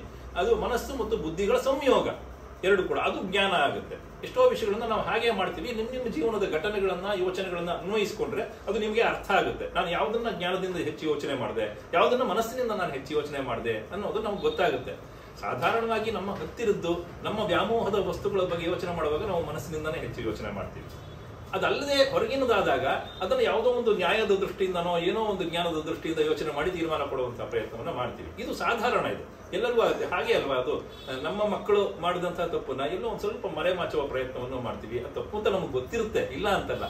ಆದ್ರೂ ಆ ಧೃತರಾಷ್ಟ್ರ ವ್ಯಾಮೋಹ ಅನ್ನೋದು ಅವನಿಗೊಬ್ಬನಿಗೆ ಇಲ್ಲ, ನಮಗೂ ಕೂಡ ಇದ್ದೇ ಇದೆ. ಯಾರು ನಮ್ಮ ಮಕ್ಕಳನ್ನು ಬಿಟ್ಕೊಡ್ಲಿಕ್ಕೆ ಸಾಧ್ಯ ಹೇಳಿ? ಆಗೋದಿಲ್ಲ. ಅದು ಆತರ ಕಷ್ಟ ಇದೆ. ಅದು ಹೇಳಬಹುದು ಬಹಳ ಸುಲಭ, ಆದ್ರೆ ಸ್ವಲ್ಪ ಸಾಫ್ಟ್ ಕಾರ್ನರ್ ಅಂತ ಇಂಗ್ಲಿಷ್ ನಲ್ಲಿ ಕರಿತೀವಲ್ಲ, ಅದು ಇರುತ್ತೆ ನಮ್ಗೆ ಯಾವಾಗ್ಲೂ. ಅದೇ ಇನ್ನೊಬ್ರು ಯಾರೋ ಮಾಡಿದಾಗ ಬಹಳ ಕಠಿಣವಾಗಿ ನೇರವಾಗಿ ಬೆರಳು ತೋರಿಸಿ ಮಾತಾಡುವಂತಹ ಪ್ರಯತ್ನವನ್ನ, ಧೈರ್ಯವನ್ನ ಮಾಡ್ತೀವಿ. ಹಾಗಲ್ಲ, ಅದು ಕಾನೂನು ಅಂದ್ರೆ ಹೀಗೆ, ಇದು ಹಾಗೆ ನೋಡಿ ತಪ್ಪು ಅನ್ನೋ ರೀತಿಯಲ್ಲಿ. ಈ ಕಡೆಗೆ ಬಂದಾಗ ಚೂರು ಆಗುತ್ತೆ, ಏನು ಮಾಡಕ್ಕಾಗಲ್ಲ, ಸಹಕರಿಸ್ಕೋಬೇಕು, ಅಡ್ಜಸ್ಟ್ ಮಾಡ್ಕೊಳ್ಬೇಕಪ್ಪ ಅನ್ನೋ ಮಾತುಗಳು ಬರೋದು ಶುರು ಆಗುತ್ತೆ. ಇದು ನಮ್ಮ ಸಾಧಾರಣವಾದಂತಹ ಒಂದು ವ್ಯಕ್ತಿತ್ವ ಅನ್ನೋದು ಎಲ್ಲ ಅರ್ಥ ಮಾಡ್ಕೊಳ್ತೀವಿ. ಹಾಗೆ ಇದರ ವಿಶ್ಲೇಷಣೆ ನಡೆಯೋದಿದೆಯಲ್ಲ, ಇದು ಎಲ್ಲಿ ಆಗುತ್ತೆ ಅಂದ್ರೆ ಬುದ್ಧಿಯ ಮೂಲಕ ಸಾಧ್ಯ ಆಗುತ್ತೆ. ಮನಸ್ಸು ಒಂದು ಹೇಳುತ್ತೆ, ಬುದ್ಧಿ ಅದನ್ನ ವಿಶ್ಲೇಷಣೆ ಮಾಡುತ್ತೆ, ಅದರಿಂದ ದೊರಕುವಂತಹದ್ದು ಬೆಣ್ಣೆನೆ ಜ್ಞಾನ ಅಂತ ನಾವು ಕರಿತೀವಿ. ಅದು ಎಲ್ಲವನ್ನ ಸಮನಾಗಿ ನೋಡುವಂತಹ ಒಂದು ಪ್ರಕೃತಿಯನ್ನ ಉಳ್ಳದ್ದು. ಅದರಿಂದ ನಮಗೆ ಅರಿವು ಉಂಟಾಗುತ್ತೆ ಅನ್ನುವಂಥದ್ದು ಒಂದು ನಾವು ಸಾಧಾರಣವಾಗಿ ತಿಳ್ಕೊಂಡಿರೋದು. ನಾನು ಬಹಳ ಆಳವಾಗಿ ಹೋಗೋದಿಲ್ಲ ಇಂತಹ ವಿಶೇಷಗಳಿಗೆ, ನನಗೆ ಅರ್ಥ ಆದಷ್ಟು ಮಟ್ಟಿಗೆ ನಾನು ಹೇಳ್ತಾ ಹೋಗ್ತೀನಿ. ಈಗ ಎಷ್ಟೋ ವಿಷಯಗಳು ಹಾಗೇನೆ, ನಮ್ಗೆ ಯಾವುದೋ ಮೇಲ್ಗೋಚರಕ್ಕೆ ಒಂದು ಸತ್ಯ ಗೋಚರಿಸುತ್ತೆ, ಆದ್ರೆ ಒಳಗೆ ಹೋದಾಗ ಅದಲ್ಲ ಸತ್ಯ, ಬೇರೊಂದಿದೆ ಅನ್ನೋದು ನಮ್ಗೆ ಅರ್ಥ ಆಗುತ್ತೆ. ಈಗ ನಾವು ನೋಡ್ತಾ ಇದ್ದೀವಿ, ನೋಡೋದಕ್ಕೆ ಏನ್ ಬೇಕು? ಸಾಧಾರಣವಾಗಿ ಕಣ್ಣು ಬೇಕು. ಹೌದಪ್ಪ, ಹಾಗಾದ್ರೆ ಬರೀ ಕಣ್ಣಿದ್ರೆ ಸಾಕ? ನೋಡ್ಬಹುದಾ? ಒಂದು ಅಮಾವಾಸ್ಯೆ ರಾತ್ರಿ ಬಹಳ ಕತ್ತಲೆ ಇರುವಂಥದ್ದು, ದೀಪ ಇಲ್ಲ, ಏನಿಲ್ಲ, ಕತ್ತಲೆ. ಆಗ ನಾನು ನೀವು ಆಗುತ್ತಾ? ಸಾಧ್ಯ ಇದೆ? ಎದ್ದೆದ್ರಿಗಿದ್ರೆ ಆಗೋದಿಲ್ಲ ಅಲ್ವಾ? ಕತ್ತಲಲ್ಲಿ ಏನ್ ಕಾಣಕ್ ಸಾಧ್ಯ ನಿಮಗೆ? ಏನು? ಹಾಗಾದ್ರೆ ಬೆಳಕು ಬೇಕು. ಎರಡನೇದು ಬಂತಲ್ವಾ, ಬರೀ ಕಣ್ಣಿದ್ರೆ ಆಗೋದಿಲ್ಲ, ಬೆಳಕು ಬೇಕು ಅಂತ. ಬೆಳಕು ಇದೆ, ಎಲ್ಲ ಇದೆ, ಕಾಣೋದಿಲ್ಲ, ಅವನು ಅಂಧ. ಅವನು ಅವಾಗ ಏನ್ ಮಾಡ್ಬೇಕು? ಅವನಿಗೇನು ಕಾಣೋದೇ ಇಲ್ಲ. ಹಾಗಾದ್ರೆ ಏನು ಬೆಳಕು? ಏನ್ ನಮಗೆ ಕಾಣೋ ಹಾಗೆ ಮಾಡಿದ್ದಾದ್ರೂ ಏನು ಅನ್ನೋ ಪ್ರಶ್ನೆ ಉದ್ಭವಿಸೋದಿಲ್ವಾ ನಮ್ಗೆ? ಅದು ಯಾವುದೋ ಒಳಗಡೆ ಇರುವಂತಹ ಬೆಳಕು ಅಂತ ಅವಾಗ ಗೋಚರ ಆಗ್ತಾ ಹೋಗುತ್ತೆ. ಉಪನಿಷತ್ ಕೂಡ ಇದನ್ನೇ ಹೇಳ್ತಾ ಹೋಗುತ್ತೆ. ಒಂದು ಗುರು ಶಿಷ್ಯರ ಪ್ರಶ್ನೋತ್ತರವಾದಂತಹ ಒಂದು ವಿಷಯದಲ್ಲೂ ಕೂಡ ಇದನ್ನೇ ಹೇಳ್ತಾರೆ. ನಿನಗೆ ಯಾವುದು ಕಾಣಿಸುತ್ತೆ? ಬೆಳಕು, ಬೆಳಕಿನಿಂದ ಕಾಣಿಸುತ್ತೆ ಅಂತಾನೆ, ಕಣ್ಣಿನಿಂದ ಕಾಣಿಸುತ್ತೆ ಅಂತಾನೆ. ಆಮೇಲೆ ಗೊತ್ತಾಗ್ತವನಿಗೆ ಬುದ್ಧಿ ಗೋಚರ ಆದದ್ದು. ಕಾಣಿಸೋದು ನಿಜ, ಆದ್ರೆ ಅದನ್ನ ಅರಿವು ಮಾಡ್ಕೊಳ್ಳೋದಾದ್ರೂ ಹೇಗೆ ನಾವು? ಇದು ಇದೆ ಅನ್ನೋದು ಅದು ಬುದ್ಧಿ ಕೊಡುವಂತ ವಿಶೇಷ. ಆ ಬುದ್ಧಿಗೆ ಅನುಭವದ ಮೂಲಕ ಅದು ಗೋಚರ ಆಗಿದ್ದು ಏನು ಅನ್ನೋದು ಗೊತ್ತಾಗುತ್ತೆ. ಹಾಗೆ ಗೊತ್ತಾಗೋದ್ರಿಂದನೇ ಜ್ಞಾನದ ಮೂಲಕ ನಾವು ಅರ್ಥ ಮಾಡ್ಕೊಳ್ಳೋ ಪ್ರಯತ್ನವನ್ನ ಮಾಡ್ತೀವಿ. ಸಾಧಾರಣವಾಗಿ ಭಗವಂತನನ್ನ, ಅಂದ್ರೆ ಅಧ್ಯಾತ್ಮದ ದೃಷ್ಟಿಯಿಂದ ನಾನು ಹೇಳೋದಂದ್ರೆ ಭಗವಂತನನ್ನ ಅಥವಾ ಅವನನ್ನ, ಪರಮಾತ್ಮನ ನಾವು ನೋಡ್ಕೊಳ್ಳೋದು ಒಂದು 3 ದಾರಿಯಿಂದ ಅಂತ ಹೇಳ್ತಾರೆ. ಒಂದು ಕರ್ಮದ ಮೂಲಕ, ಇನ್ನೊಂದು ಭಕ್ತಿಯ ಮೂಲಕ ಮತ್ತು ಜ್ಞಾನದ ಮೂಲಕ. ಈ 3 ಹಾದಿಗಳಲ್ಲಿ ನಾವು ಅವನ್ನ ಸೇರುವ ಪ್ರಯತ್ನವನ್ನ ಮಾಡ್ತೀವಿ. ಭಕ್ತಿ ನಿಮಗೆಲ್ಲ ಗೊತ್ತೇ ಇದೆ, ಭಕ್ತಿ ಅಂದ್ರೆ ಏನು ಅನ್ನೋದು. ಕರ್ಮವೂ ಕೂಡ ನಿಮಗೆ ಗೊತ್ತೇ ಇದೆ. ಕರ್ಮ ಅಂದ್ರೆ ಕೆಲಸವನ್ನ ತತ್ಪರತೆಯಿಂದ ಮಾಡುವಂಥದ್ದು. ಸುಮ್ಮನೆ ಸಂಬಳ ತಗೊಂಡು ಕೆಲಸ ಮಾಡೋದಲ್ಲ, ಅದು ಬೇರೆ, ಅದು ಆ ಕರ್ಮ ಅಂತ ಅದನ್ನ ನಿಜವಾದ ಈ ಕರ್ಮಕ್ಕೆ ಹೋಲಿಸ್ಕೊಳಕ್ ಆಗೋದಿಲ್ಲ ನಾವು. ಕರ್ಮ ಅಂದ್ರೆ ನಮ್ಮ ಒಂದು ದೇಹದ ಏನು ಪರಮಾತ್ಮ ಕೊಟ್ಟಿದ್ದಾನೋ ಆ ಚಿಂತನೆಯಿಂದ ಯೋಚನೆ ಮಾಡ್ತಾ ಸಮಾಜಕ್ಕೆ ಒಳಿತಾಗುವಂತಹ ಒಂದು ಕೆಲಸಗಳನ್ನ ನಾವು ಮಾಡ್ತೀವಲ್ಲ, ಅದನ್ನು ಕರ್ಮ ಅಂತ ನಾವು ಇಟ್ಕೊಳ್ಬಹುದು ಅಂತ ನಂಗನ್ಸುತ್ತೆ. ಉಳಿದದ್ದು ನಾವು ಬದುಕಿನ ದೃಷ್ಟಿಯಿಂದ ಮಾಡುವಂತಹ ವ್ಯಾವಹಾರಿಕ ಕರ್ಮಗಳು ಅದಿದ್ದೇ ಇದೆ. ಅದಕ್ಕೆ ನಾವೇ ನಮ್ಮ ಒಂದು ವ್ಯವಸ್ಥೆಯನ್ನು ಏರ್ಪಡಿಸ್ಕೊಂಡಿದ್ದೀವಿ. ಅದು ಹೀಗಿದ್ರೆ ಹೀಗಾಗಬೇಕು, ಹೀಗಾದ್ರೆ ತಪ್ಪು ಇತ್ಯಾದಿಗಳನ್ನ ನಾವು ಆ ರೂಲ್ಗಳನ್ನ ವಿಧಿ ನಿಷೇಧಗಳನ್ನ ಮಾಡ್ಕೊಂಡಿರೋದು. ಇದು ಮಾಡಬೇಕು, ಇದು ಮಾಡಬಾರ್ದು ಅನ್ನೋದನ್ನ ನಾವು ಹಾಗೆ ಮಾಡ್ಕೊಳ್ಳಿಕ್ಕೆ ಕಾರಣ ಕೂಡ ಮತ್ತೆ ಬುದ್ಧಿಯೇ. ಬುದ್ಧಿ ಇಲ್ದಿದ್ರೆ ಅದನ್ನ ಮಾಡ್ಕೊಳಕ್ಕಾಗಲ್ಲ. ನಾವು ಬುದ್ಧಿಯ ಮೂಲಕವೇ ಅದನ್ನೆಲ್ಲ ಕಂಡುಕೊಳ್ತಾ ಬಂದಿದ್ವಿ. ಇದು ಒಂದು ವಿಶೇಷ. ಈ ನಂತರದಲ್ಲಿ ನಮಗೆ ಇವರೇ ಗಮಕ ಓದುವಾಗ ಹೇಳಿದ್ರು 24 ಗುಣಗಳು ಅನ್ನುವಂತಹ ಒಂದು ಮಾತೆಲ್ಲ ಬಂತು. ಈ 24 ಏನು ಅನ್ನುವಂಥದ್ದನ್ನ ವಿದ್ವಾಂಸರು ಹೇಳಿದ್ದಾರೆ. ಅದೆಲ್ಲ ತುಂಬಾ ಒಳಗೆ ಹೋಗೋದು ಬೇಡ. ಆದ್ರೆ ಮೇಲೆ ಹೇಳೋದಾದ್ರೆ ನಮ್ಗೆ ಹೇಗೆ ಗೊತ್ತಾಗುತ್ತೆ, ಅರಿವಾಗುತ್ತೆ, ಈ ಇಡೀ ಪ್ರಪಂಚ ಗ್ರಹಿಸೋದಾದ್ರೂ ಹೇಗೆ? ನಾವು ಎಷ್ಟೋ ವಿಷಯ ನೋಡ್ತಾ ಇದ್ದೀವಿ, ಎಷ್ಟೋ ವಿಷಯಗಳು ಗೊತ್ತಾಗ್ತಾ ಇದೆ. ಹೇಗೆ ಗ್ರಹಿಸ್ಲಿಕ್ಕೆ ಸಾಧ್ಯ? ಒಂದು ನಮಗೆ ಬಹಳ ಸುಲಭವಾಗಿ ಪ್ರಕೃತಿಯ ಮೂಲಕ ಗೊತ್ತಾಗುತ್ತೆ. ಪ್ರಕೃತಿ ನಾವು ಏನ್ ನೋಡ್ತಾ ಇದೀವೋ ಅದು ಪ್ರಕೃತಿ, ಹೊರಗಡೆ ಇರುವಂಥದ್ದು, ನಮ್ಮಿಂದ ಹೊರಗಿರುವಂಥದ್ದು ಪ್ರಕೃತಿ. ಆ ಪ್ರಕೃತಿಯ ಮೂಲಕ ನಾವು ನಮ್ಮ ಸಂತೋಷವನ್ನಾಗ್ಲಿ, ದುಃಖವನ್ನಾಗ್ಲಿ, ಜ್ಞಾನವನ್ನಾಗ್ಲಿ ನೋಡ್ತಾ ಇರುವಂಥದ್ದು, ಅನುಭವಿಸ್ತಾ ಇರುವಂಥದ್ದು. ಹಾಗೆ ಅದರೊಟ್ಟಿಗೆ ಒಂದು ಏಕಾತ್ಮತಾ ಭಾವ ಬರೋದಿದೆಯಲ್ಲ, ಅದು ನನ್ನದು, ನಾನು ಅನ್ನುವಂಥ ರೀತಿಯಲ್ಲಿ ಇದೆಲ್ಲ ಬರೋದು ಯಾವ ಕಾರಣದಿಂದ? ನಮಗೆ ಒಂದು ಅದರ ಅರಿವಾಗೋದು ನಮಗೆ ಪಂಚೇಂದ್ರಿಯಗಳಿಂದ. ಅದು ಗೊತ್ತು ನಮಗೆ ಅಲ್ವಾ? ನಮ್ಮ ಕಣ್ಣು, ಕಿವಿ, ಮೂಗು, ಕೈ, ಕಾಲು ಅಂತ ಇತ್ಯಾದಿ ಕರ್ಮೇಂದ್ರಿಯಗಳು ಸೇರಿದ ಹಾಗೆ 10 ಇಟ್ಕೋಬಹುದು. ಆ 24 ಅದೆಲ್ಲ ಬರುತ್ತೆ. ಇದರ ಜೊತೆಗೆ ಇನ್ನೆರಡು ನಾನು ಮೊದಲೇ ಹೇಳಿದಂತ ಒಂದು ಬುದ್ಧಿ ಅನ್ನೋದಿದೆ, ಚಿತ್ತ ಅನ್ನೋಂಥದ್ದಿದೆ, ಅಹಂಕಾರ ಅನ್ನೋದಿದೆ, ಮನಸ್ಸು ಅನ್ನೋಂಥದ್ದಿದೆ. ಅದು ಬಹಳ ಸೂಕ್ಷ್ಮವಾದಿದು. ಎಲ್ಲರೊಳಗೂ ಈ ಅಂಶ ಇರುತ್ತೆ. ಯಾವುದು ಪ್ರಧಾನವಾಗಿ ನಮಗೆ ಕೆಲಸ ಮಾಡುತ್ತೆ ಅನ್ನೋದು ನೋಡೋದು ಮುಖ್ಯ ಆಗುತ್ತೆ. ನಮಗೆ ಬುದ್ಧಿ ಪ್ರಧಾನ ಆಯಿತು ಅಂದ್ರೆ ನಾವು ಆ ಯೋಚನೆಗಳನ್ನ ಮಾಡಿ ಕೆಲಸಗಳನ್ನ ಮಾಡುವಂತಹ ರೀತಿಯಲ್ಲಿ ಹೋಗ್ತಿರ್ತೀವಿ. ಮನಸ್ಸು ಪ್ರಧಾನ ಆದಾಗ ಎಲ್ಲೋ ಸ್ವಲ್ಪ ದುಡುಕುವಂತಹ ಸಾಧ್ಯತೆಗಳು ಇರುತ್ತದೆ ನಮಗೆ. ಅಂದ್ರೆ ಯೋಚನೆ ಮಾಡಲ್ಲ, ಅದರ ಪರಿಣಾಮ ಏನಾಗುತ್ತೆ ಇತ್ಯಾದಿ, ಅದು ಸರಿಯಾ ತಪ್ಪ, ಅದು ಯೋಚನೆ ಮಾಡದೆ ಹೋದಾಗ ದುಡುಕುವಂತಹ ಸ್ವಭಾವ ಇರುತ್ತೆ ನಮಗೆ ಅಲ್ವಾ? ಅಹಂಕಾರ ಅನ್ನೋದೊಂದಿದೆ, ಅದು ಬುದ್ಧಿಗೆ ಸಂಬಂಧಪಟ್ಟಿದ್ದೆ. ಅಹಂಕಾರ ಅನ್ನುವಂಥದ್ದು ಅದೆಲ್ಲೋ ಒಂದ್ ಕಡೆ ಬಂದು ಸೇರ್ಕೊಂಡಿರುತ್ತೆ, ನಮ್ಮೆಲ್ಲರಲ್ಲೂ ಇರುತ್ತೆ ಅದು ಅಹಂಕಾರ ಅನ್ನೋದು. ಕೆಲವು ಸರ್ತಿ ನಾವು ಅದನ್ನ ಬಿಟ್ಟು ನಡಿತೀವಿ, ಕೆಲವು ಸರ್ತಿ ಅದರ ಜೊತೆಗೆ ನಡೆಯುವಂತಹ ಪ್ರಯತ್ನವನ್ನ ಮಾಡ್ತೀವಿ. ಇದು ಸಹಜವಾಗಿದೆ. ಯಾವುದೋ ಒಂದು ನಮಗೆ ನೋವಾಗುವಂತಹ ಮಾತನ್ನು ಯಾರೋ ಆಡಿಬಿಟ್ಟಾಗ ಅಥವಾ ನಾವು ಮಾಡಿದ್ ಸರಿ ಇಲ್ಲ ಅಂತ ಯಾರೋ ಹೇಳ್ಬಿಟ್ಟಾಗ ಎಲ್ಲೋ ಒಂದು ಸಣ್ಣ ಅಹಂಕಾರ ಇರುತ್ತೆ. ನನಗೆ ಹೀಗೆ ಅಂದ್ಬಿಟ್ನಲ್ಲ, ನಾನು ಹಿಂದೆ ಎಲ್ಲ ಏನೇನೆಲ್ಲ ಮಾಡಿದ್ದೆ, ನನಗೆ ಹೀಗೆ ಅಂದ್ಬಿಟ್ಟ, ಏನೋ ಒಂದು ಸಣ್ಣ ಅಹಂಕಾರ ಇದು ಬರುತ್ತೆ, ಎಲ್ಲರಿಗೂ ಬರುತ್ತೆ. ಆಗ ಅದನ್ನು ದಮನಗೊಳಿಸಬೇಕಾದ್ದು ಜ್ಞಾನದ ಮೂಲಕ. ಅದು ನಮಗೆ ಅರಿವಾಗಬೇಕು, ನಾವು ಎಚ್ಚೆತ್ಕೊಳ್ಬೇಕು ಅಂತಂದ್ರೆ ಈ ತಿಳುವಳಿಕೆ ಅನ್ನೋದು ಈ ಎಲ್ಲದರ ಮೂಲಕ 24 ಅಂತ ಅವ್ರು ಏನ್ ಹೇಳಿದಾರೋ ಆ ಅಂಶಗಳ ಮೂಲಕ ನಮಗೆ ಬರುವಂತಹ ಗ್ರಹಿಸೋ ಗುಣ ನಮಗೆ ಸಿಗ್ತಾ ಹೋಗ್ಬೇಕು. ಅದಕ್ಕೆ ಆ 3 ಗುಣಗಳು ಅವನು ಯಾವ್ದು ಹೇಳ್ತಾನ, ತ್ರೈಗುಣ, ಅದು ರಜೋಗುಣ, ತಮೋಗುಣ, ಸತ್ವಗುಣ ಅಂತ ಅದು ಯಾವ್ದು ನಮ್ಮಲ್ಲಿ ಪ್ರಧಾನ ಆಗಿರುತ್ತೋ ಅದು ಇನ್ನೊಂದನ್ನ ಬೇಗ ಗ್ರಹಿಸೋದು. ಈ ಗುಣಗಳ ಬಗ್ಗೆನೇ ಮುಂದಿನ ಅಧ್ಯಾಯ ಇದೆ. ಮುಂದಿನ ಅಧ್ಯಾಯದಲ್ಲಿ ಈ 3 ಗುಣಗಳ ಬಗ್ಗೆನೇ ವಿಶೇಷವಾಗಿ ಇರುವಂತದ್ರಿಂದ ಅದನ್ನ ನಾನು ಹೆಚ್ಚು ಹೇಳೋದಿಲ್ಲ, ಅದು ಅಲ್ಲಿ ಬರುತ್ತೆ, ಅದು ಅಲ್ಲಿ ನೋಡೋಣ ಅದನ್ನ. ಹೀಗೆ ಈ ಬುದ್ಧಿ ಪ್ರಧಾನವಾದಂತಹ, ಜ್ಞಾನ ಪ್ರಧಾನವಾದಂತಹ ವಿಷಯದಲ್ಲಿ ನಾವು ಹೇಗೆ ನಡ್ಕೊಳ್ಬೇಕು ಅನ್ನೋ ವಿಷಯವನ್ನೆಲ್ಲ ಹೇಳ್ತಾ ಹೋದಾಗ ಕೃಷ್ಣ ಅಲ್ಲಿ ಈ ನಿರ್ಗುಣ ಮತ್ತು ಸಗುಣ ಕಳೆದ ಅಧ್ಯಾಯದಲ್ಲಿ ಹೇಳಿದ್ದ ಅವನು. ಸುಗುಣ ಏನು, ನಿರ್ಗುಣ ಏನು. ನಿರ್ಗುಣ ಅನ್ನೋದು ಬಹಳ ಕಷ್ಟ ಮಾಡೋದು ನಮಗೆ, ಸಗುಣ ಅನ್ನೋದು ಬಹಳ ಸುಲಭ ಅಂತ. ನಿಜ, ಅದು ನಾವೆಲ್ಲ ಅನುಭವಿಸ್ತಾ ಇದೀವಿ. ಮೊನ್ನೆ ತಾನೇ ದಸರಾ ಹಬ್ಬ ಎಲ್ಲ ಮಾಡಿದ್ದೀವಿ, ಬೊಂಬೆಗಳನ್ನೆಲ್ಲ ಇಟ್ಟಿದ್ದೀವಿ. ಅದ್ರ ನಮ್ಮದೇ ಆದಂತಹ ರೀತಿಯಲ್ಲಿ ಇಡ್ತೀವಿ ಅಲ್ವಾ? ಏನೋ ಶೆಟ್ರ್ ಅಂಗಡಿ ಇಡ್ತೀವಿ, ಕ್ರಿಕೆಟ್ ಆಟದ ಮೈದಾನ ಇಡ್ತೀವಿ, ಮೈಸೂರು ಬೊಂಬೆಗಳು ಇಡ್ತೀವಿ, ದಸರಾ ತರದ್ದು ಇಡ್ತೀವಿ. ಈ ತರ ನಮ್ಗೆ ಕಲ್ಪನೆಗಳು ಬಂದ ಹಾಗೆ ಏನೇನೆಲ್ಲ ಬೊಂಬೆಗಳನ್ನ ಇಟ್ಟು ನಾವು ಸಂತೋಷ ಪಡ್ತೀವಿ. ಇದು ಒಂದು ರೀತಿಯ ಇದಾಯ್ತು. ಆದ್ರೆ ಅದನ್ನ ಇಡ್ಬೇಕಾದ್ರೆ ನಿಮ್ಗೆ ಒಂದು ಅರಿವಿರ್ಬೇಕಲ್ವಾ? ನೀವು ಮೈಸೂರು ದಸರಾ ಅದೇನೋ ಇಟ್ಬಿಟ್ಟು ಅದರಲ್ಲಿ ಶೆಟ್ರನ್ನೆಲ್ಲ ಕುಡಿಸ್ಬಿಟ್ಟು ಎಲ್ಲ ಮಾಡ್ಬಿಟ್ರೆ ಅದು ದಸರಾ ಹೇಗಾಗುತ್ತೆ? ಅದೊಂದು ಅರಿವಿರ್ಬೇಕು, ನಿಮ್ಗೆ ಜ್ಞಾನ ಇರಬೇಕು. ಇಂಥದ್ದೆಲ್ಲ ಸೇರಿಸ್ಕೊಂಡು ಮಾಡಿದಾಗ ಆ ಭಕ್ತಿಯ ಒಂದು ರೀತಿ ಅದಾಗುತ್ತೆ. ಬೊಂಬೆ ಇಡುವಂಥದ್ದು ಅದು ಭಕ್ತಿ ಮಾರ್ಗದಲ್ಲಿ ಹೋಗುವಂಥದ್ದು. ಅದು ಗೊತ್ತು ನಮಗೆ, ಅದು ಒಂದು ಆಟ ಅಂತ, ಅದು ಪರಮಾತ್ಮನ ಆಟ. ಆದ್ರೆ ಅವನಲ್ಲಿ ನಾವು ಕಂಡುಕೊಳ್ಳೋದು ಪರಮಾತ್ಮನನ್ನ ಆ ಮೂಲಕ ಕಂಡುಕೊಳ್ತಾ ಇದ್ದೀವಿ ನಾವು. ಆಗ ನಾವು ನಟನೆ ಮಾಡ್ತಿದ್ದೀವೋ, ನಿಜವಾಗ್ಲೂ ಮಾಡ್ತೀವೋ, ದಿನ ಆರತಿ ಮಾಡ್ತೀವಿ, ದಿನ ಚರಪ್ ಮಾಡ್ತೀವಿ, ದೇವ್ರಿಗೆ ಪ್ರಸಾದ ಇಡ್ತೀವಿ, ಅದ್ರ ದೇವ್ರು ತಿನ್ನಲ್ಲ, ನಾವೇ ತಿಂತೀವಿ. ಆದ್ರೆ ಅದು ನಮಗ್ ಬೇಕಾಗಿದ್ರೆ ನಾವು ಮಾಡ್ಕೊಳ್ತಾ ಇರ್ತೀವಿ, ಆ ಕಾಲಿಗೆ ಸಿಗೋವಂಥದ್ದನ್ನೇ ನಾವು ಮಾಡ್ಕೊಳ್ತಾ ಇರ್ತೀವಿ. ಇದೆಲ್ಲ ಸಹಜವಾಗಿ ಬಂದಂತಹ ಕರ್ಮಗಳು. ಆದ್ರೆ ಇದನ್ನೆಲ್ಲ ನೀವು ಬುದ್ಧಿ ಮೂಲಕ ಯೋಚನೆ ಮಾಡಕ್ ಹೋದ್ರೆ ಅನುಮಾನಗಳು ಶುರು ಆಗೋದಷ್ಟೇ. ಬಹಳ ಭಕ್ತಿಯಿಂದ ಮಾಡೋದಾದ್ರೆ ಅಂತಹ ಪುರಾಣದ ಕಥೆಗಳು ಎಷ್ಟೋ ಇದೆಯಲ್ಲ, ಸಹಜ ಭಕ್ತಿಯಿಂದ ಮಾಡುವಂತಹದ್ದು ಕೆಲಸಗಳು, ಬೇಡ ಕಣ್ಣಪ್ಪ ಇರ್ಬೋದು, ಇತ್ಯಾದಿಗಳು ಇರ್ಬೋದು, ಅವರೆಲ್ಲ ಮಾಡಿದ ಆ ರೀತಿನೇ ಅಲ್ವಾ? ಅವ್ನು ಏನು ಯೋಚನೆ ಮಾಡಕ್ ಹೋಗ್ಲಿಲ್ಲ, ಅವನ ಮನಸ್ಸಿನಲ್ಲಿ ಇದ್ದಿದ್ದು ಅದೇನೆ, ನಾನು ದೇವ್ರನ್ನ ಕಾಣಬೇಕು, ಅವನು ನನ್ನಂತವನೇ, ನನ್ನ ಜೊತೆನವನು ಅನ್ನೋ ಭಾವದಲ್ಲಿ ಅವ್ರು ಮಾಡ್ತಾರಲ್ವಾ, ಅದು ಭಕ್ತಿ. ಆ ಭಕ್ತಿ ಯೋಗದಿಂದ ದೇವರನ್ನ ಕಾಣುವಂಥದ್ದು ಒಂದು ವಿಧಾನ. ಇನ್ನು ಕರ್ಮಯೋಗದಿಂದ ಕಾಣುವಂಥದ್ದು ನಾನು ಆಗಲೇ ಹೇಳಿದೆ, ನಮ್ಮ ಕರ್ಮವನ್ನು ನಿಷ್ಕಾಮ ಕರ್ಮವನ್ನಾಗಿ ನಾವು ಮಾಡ್ತಾ ಹೋದಾಗ ಇದು ಭಗವಂತನ ಸೇವೆ ಅನ್ನುವಂಥದ್ದು, ಅವನಿಗೆ ನಾನು ಶರಣು ಬಂದಿದ್ದೇನೆ ಅನ್ನೋ ಭಾವದಿಂದ ನಾವು ಮಾಡ್ತಾ ಹೋದಾಗ ಕೂಡ ಪರಮಾತ್ಮ ಸೇರ್ಬೋದು. ಮತ್ತೊಂದು ಜ್ಞಾನಯೋಗ. ಈ ಜ್ಞಾನಯೋಗ ಸ್ವಲ್ಪ ಜಟಿಲವಾಗೂ ಆಗಿದೆ, ಸ್ವಲ್ಪ ಕಠಿಣವೂ ಕೂಡ. ಯಾಕಂದ್ರೆ ಇಲ್ಲಿ ಅನುಮಾನಗಳು ಜಾಸ್ತಿ. ನೀವು ಯಾವಾಗ ಜ್ಞಾನಕ್ಕೆ ಶರಣ ಹೋಗ್ತಿರೋ ಅಲ್ಲಿ ಅನುಮಾನಗಳು ಪರಿಹಾರಗಳು ಎರಡೂ ಕೂಡ ಇರ್ತದೆ. ಮೊದಲಿಗೆ ಅನುಮಾನಗಳು ಬಂದೇ ಬರುತ್ತೆ, ನಿಮಗೆ ಅನುಮಾನಗಳಿಂದ ಮುಂದೆ ಸಾಗ್ಲಿಕ್ಕೆ ಸಾಧ್ಯ ಇಲ್ಲ. ಆ ಅನುಮಾನಗಳಿಗೆ ಪರಿಹಾರಗಳನ್ನು ಕಂಡುಕೊಳ್ಬೇಕು. ಆ ಪರಿಹಾರ ಕಂಡುಕೊಂಡಾಗ ನಿಮ್ಗೆ ಎರಡನೇ ಸರ್ತಿ ಅನುಮಾನ ಮೂಡೋದಿಲ್ಲ. ಯಾವುದೋ ಕತ್ಲಲ್ಲಿ ನೋಡಿರ್ತೀರಾ, ಅಲ್ಲಿ ಏನೋ ಒಂದು ಹೀಗೆ ಬಿದ್ದಿರುತ್ತೆ, ಏನೋ ಹಾವು, ಅದು ಕತ್ಲ ನಿಮ್ಗೆ ಒಂದು ಭ್ರಮೆ, ಅದು ಹರಿತಾ ಇದೆಯೇನೋ ಅಂತ ಕೂಡ ಅನ್ಸುತ್ತೆ, ಅದು ಹರಿತಾ ಇರೋಲ್ಲ. ಆಮೇಲೆ ಯಾರೋ ದೀಪ ಹಾಕ್ತಾರೆ ಮತ್ತೆ ಯಾವುದೋ ವೈರು, ಅಯ್ಯೋ ಇದನ್ನೆಲ್ಲ ಅಂತ. ಎರಡನೇ ಸತಿ ದೀಪ ಹಾರಿಸಿದ್ರೆ ನೀವು ಅದನ್ನ ಹಾವು ಅನ್ಕೊಳ್ತೀರಾ? ಅಂದ್ಕೊಳ್ಳೋದಿಲ್ಲ, ಗೊತ್ತು ನಿಮಗೆ ಅದು ವೈರು ಅಂತ. ಹಾಗೆ ಒಂದು ಸರ್ತಿ ಆ ಜ್ಞಾನ ಅನ್ನೋದು ಬಂದ್ರೆ, ತಿಳುವಳಿಕೆ ಅನ್ನೋದು ಬಂದಾಗ, ಅನುಮಾನ ಪರಿಹಾರ ಆದಾಗ ಜ್ಞಾನದ ಮಾರ್ಗದಲ್ಲಿ ಹೆಚ್ಚು ನಡೀಲಿಕ್ಕೆ ಸಾಧ್ಯ. ಹಾಗಾಗಿ ಸ್ವಲ್ಪ ಕಠಿಣ ಅದು. ಸುಮ್ಮನೆ ಮಾಡೋದ್ರ ಬದಲು ಇದರಲ್ಲಿ ಕೆಲಸ ಜಾಸ್ತಿ ಇರುತ್ತೆ. ದ್ವಂದ್ವ ಅನ್ನೋದು ಬಹಳ ಬೇಗ ಬರುತ್ತೆ. ಅದೋ ಇದೋ, ಯಾವುದು ಸರಿ ಯಾವುದು ತಪ್ಪು ಇತ್ಯಾದಿ ದ್ವಂದ್ವಗಳು ಬರೋದ್ರಿಂದ ಈ ಜ್ಞಾನ ಮಾರ್ಗ ಅನ್ನೋದು ಸ್ವಲ್ಪ ಕಠಿಣ ಆಗುತ್ತೆ ಅನ್ನೋದು ಕೂಡ ಈ ಎಲ್ಲ ವಿಷಯಗಳಲ್ಲಿ ಅರ್ಥ ಆಗುತ್ತೆ ನಮಗೆ. ಇನ್ನೂ ಅದರ ಒಂದಷ್ಟು ಮಜಲುಗಳಿದೆ, ಅದನ್ನ ಇನ್ನೊಂದಷ್ಟು ಮುಂದಿನ ಪದ್ಯಗಳಲ್ಲಿ ತಿಳ್ಕೊಳ.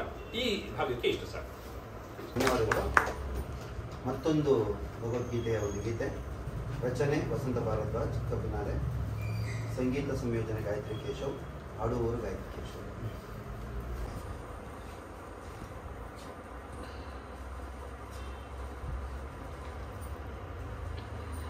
ನಾನೇ ಕ್ಷೇತ್ರ ನಾನೇ ಸೂತ್ರ ನಾನೇ ಜ್ಞಾನಜ್ಞೇಯನು. ನಾನೇ ಕ್ಷೇತ್ರ ನಾನೇ ಸೂತ್ರ ನಾನೇ ಜ್ಞಾನಜ್ಞೇಯನು.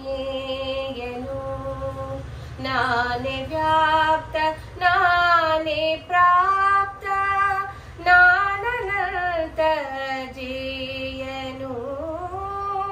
ನಾನೇ ಕ್ಷೇತ್ರ ನಾನೇ ಸೂತ್ರ ನಾನೇ ಜ್ಞಾನಜ್ಞೇಯನು. ಎಲ್ಲ ಕಡೆಗೂ ಕಣ್ಣು ಮೂಗು ಕೈ ಕಾಲು ಹರಡಿದೆ. ಎಲ್ಲ ಕಡೆಗೂ ಕಣ್ಣು ಮೂಗು ಕೈ ಕಾಲು ಹರಡಿದೆ.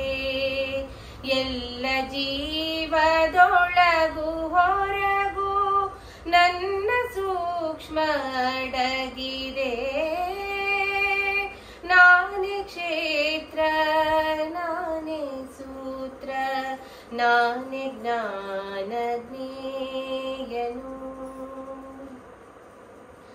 ನನ್ನ ಇರುವು ಬ್ರಹ್ಮದರಿವು ಕಾರ್ಯಕಾರಣ ಮೀರಿದೆ. ನನ್ನ ಇರುವು ಬ್ರಹ್ಮದರಿವು ಕಾರ್ಯಕಾರಣ ಮೀರಿದೆ. ನನಗದೀನ ಎಲ್ಲ ಜ್ಞಾನ ಸುತ್ತ ಬೆಳಕು ಬೀರಿದೆ. ನಾನೇ ಕ್ಷೇತ್ರ ನಾನೇ ಸೂತ್ರ ನಾನೇ ಜ್ಞಾನಜ್ಞೇಯನು. ಸರ್ವವ್ಯಾಪ್ತಿ ಸರ್ವಮೂಲ ಸರ್ವದ್ರಿಯವರ್ಜಿತ. ಸರ್ವವ್ಯಾಪ್ತಿ ಸರ್ವಮೂಲ ಸರ್ವದ್ರಿಯವರ್ಜಿತ. ಸರ್ವೋತ್ತಮ ಸರ್ವಭಾವ ಸರ್ವಹೃದಯ ಪ್ರತಿಷ್ಠಿತ. ನಾನೇ ಕ್ಷೇತ್ರ ನಾನೇ ಸೂತ್ರ ನಾನೇ ಜ್ಞಾನಜ್ಞೇಯನು. ನಾನೇ ಜ್ಞಾನಜ್ಞೇಯನು ನಾನೇ ಜ್ಞಾನಜ್ಞೇಯನು.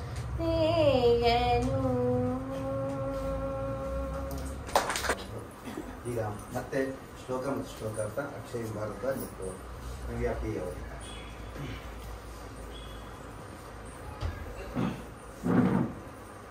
इति क्षेत्रम्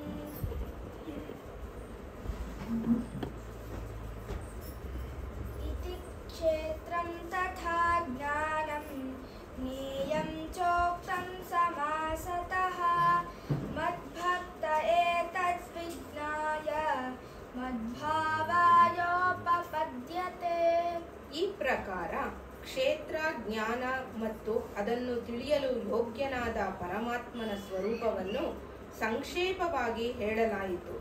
ನನ್ನ ಭಕ್ತನು ಇದನ್ನು ತತ್ವಶಃ ತಿಳಿದು ನನ್ನ ಸ್ವರೂಪವನ್ನೇ ಹೊಂದುವನು. ಪ್ರಕೃತಿಂ ಪುರುಷಂ ಚೈವ ವಿದ್ಯನಾದಿ ಉಭಾವಪಿ ವಿಕಾರಾಂಶ್ಚ ಗುಣಾಂಶ್ಚೈವ ವಿದ್ಧಿ ಪ್ರಕೃತಿ ಸಂಭವಾನ್. ಪ್ರಕೃತಿ ಮತ್ತು ಪುರುಷ ಇವೆರಡೂ ಅನಾದಿಯಾಗಿದೆ ಎಂದು ನೀನು ತಿಳಿ. ರಾಗದ್ವೇಷಾದಿ ವಿಕಾರಗಳನ್ನು ಹಾಗೂ ತ್ರಿಗುಣಾತ್ಮಕ ಎಲ್ಲ ಪದಾರ್ಥಗಳು ಪ್ರಕೃತಿಯಿಂದಲೇ ಉತ್ಪನ್ನವಾದವು ಎಂದು ತಿಳಿ. ಕಾರ್ಯಕರಣಕರ್ತೃತ್ವೇ ಹೇತು ಪ್ರಕೃತಿರುಚ್ಯತೆ ಪುರುಷ ಸುಖ ದುಃಖಾನಾಂ ಭೋಕ್ತೃತ್ವೇ ಹೇತುರುಚ್ಯತೆ. ಕಾರ್ಯ ಮತ್ತು ಕರಣಗಳ ಉತ್ಪತ್ತಿಯ ಕಾರಣವು ಪ್ರಕೃತಿ ಎಂದು ಹೇಳಲಾಗಿದೆ. ಹಾಗೆಯೇ ಜೀವಾತ್ಮನು ಸುಖ ದುಃಖಗಳ ಭೋಕ್ತೃತ್ವದಲ್ಲಿ ಕಾರಣನೆಂದು ಹೇಳಲಾಗುತ್ತದೆ. ಪುರುಷ ಪ್ರಕೃತಿಸ್ಥೋ ಹಿ ಭುಂಕ್ತೆ ಪ್ರಕೃತಿಜಾನ್ ಗುಣಾನ್ ಕಾರಣಂ ಗುಣಸಂಗೋಸ್ಯ ಸದಸದ್ಯೋನಿ ಜನ್ಮಸು. ಪ್ರಕೃತಿಯಲ್ಲಿ ಸ್ಥಿತನಾದ ಪುರುಷನೇ ಪ್ರಕೃತಿಯಿಂದ ಉಂಟಾಗುವ ತ್ರಿಗುಣಾತ್ಮಕ ಪದಾರ್ಥಗಳನ್ನು ಭೋಗಿಸುತ್ತಾನೆ ಮತ್ತು ಈ ಗುಣಗಳ ಸಂಘವೇ ಈ ಜೀವಾತ್ಮನ ಒಳ್ಳೆಯ ಹಾಗೂ ಕೆಟ್ಟ ಯೋನಿಗಳಲ್ಲಿ ಹುಟ್ಟಲು ಕಾರಣವಾಗಿದೆ. ಪರಮಾತ್ಮ ಮತ್ತು ಆತ್ಮ ಇವರ ಏಕತೆಯ ಪ್ರತಿಪಾದನೆ ಇಲ್ಲಿ ಮಾಡಿದ್ದಾನೆ. ಉಪದ್ರಷ್ಟಾನುಮಂತ ಚ ಭರ್ತಾ ಭೋಕ್ತಾ ಮಹೇಶ್ವರಃ ಪರಮಾಪ್ತೇತಿ ಚಾಪ್ಯುಕ್ತೋ ದೇಹೇಸ್ಮಿನ್ ಪುರುಷಃ ಪರಃ. ಈ ದೇಹದಲ್ಲಿ ಇರುವ ಆತ್ಮನು ವಾಸ್ತವವಾಗಿ ಪರಮಾತ್ಮನೇ ಆಗಿದ್ದಾನೆ. ಅವನು ಸಾಕ್ಷಿಯಾಗಿರುವುದರಿಂದ ಉಪದ್ರಷ್ಟ ಮತ್ತು ನಿಜ ಸಮ್ಮತಿ ಕೊಡುವವನಾದ್ದರಿಂದ ಎಲ್ಲರ ಧಾರಣೆ ಪೋಷಣೆ ಮಾಡುವನಾದ್ದರಿಂದ ಭರ್ತ, ಜೀವರೂಪದಿಂದ ಭೋಕ್ತ, ಬ್ರಹ್ಮ ಮೊದಲಾದವರ ಒಡೆಯನಾದ್ದರಿಂದ ಮಹೇಶ್ವರ ಮತ್ತು ಶುದ್ಧ ಸಚ್ಚಿದಾನಂದ ಘನನಾದ್ದರಿಂದ ಪರಮಾತ್ಮ ಎಂದು ಹೇಳಲಾಗುತ್ತದೆ. ಸಮಂ ಪಶ್ಯನ್ ಹಿ ಸರ್ವತ್ರ ಸಮವಸ್ಥಿತಮೀಶ್ವರಂ ನಹಿ ನಸ್ತ್ಯಾತ್ಮನಾತ್ಮಾನಂ ತತೋ ಯಾತಿ ಪರಾಂ ಗತಿಂ. ಏಕೆಂದರೆ ಎಲ್ಲರಲ್ಲಿ ಸಮಭಾವದಿಂದ ಇರುವ ಪರಮೇಶ್ವರನನ್ನು ಸಮಾನವಾಗಿ ನೋಡುತ್ತಾ ತಾನೇ ತನ್ನನ್ನು ನಾಶ ಮಾಡಿಕೊಳ್ಳುವುದರಿಂದ ಆ ಪುರುಷನು ಪರಮಗತಿಯನ್ನು ಪಡೆಯುತ್ತಾನೆ. ಅನಾದಿತ್ವಾನ್ಯರ್ಗುಣತ್ವಾತ್ ಪರಮಾತ್ಮಾಯಮವ್ಯಯಃ ಶರೀರಸ್ಥೋಪಿ ಕೌಂತೆಯ ನ ಕರೋತಿ ನ ಲಿಪ್ಯತೆ.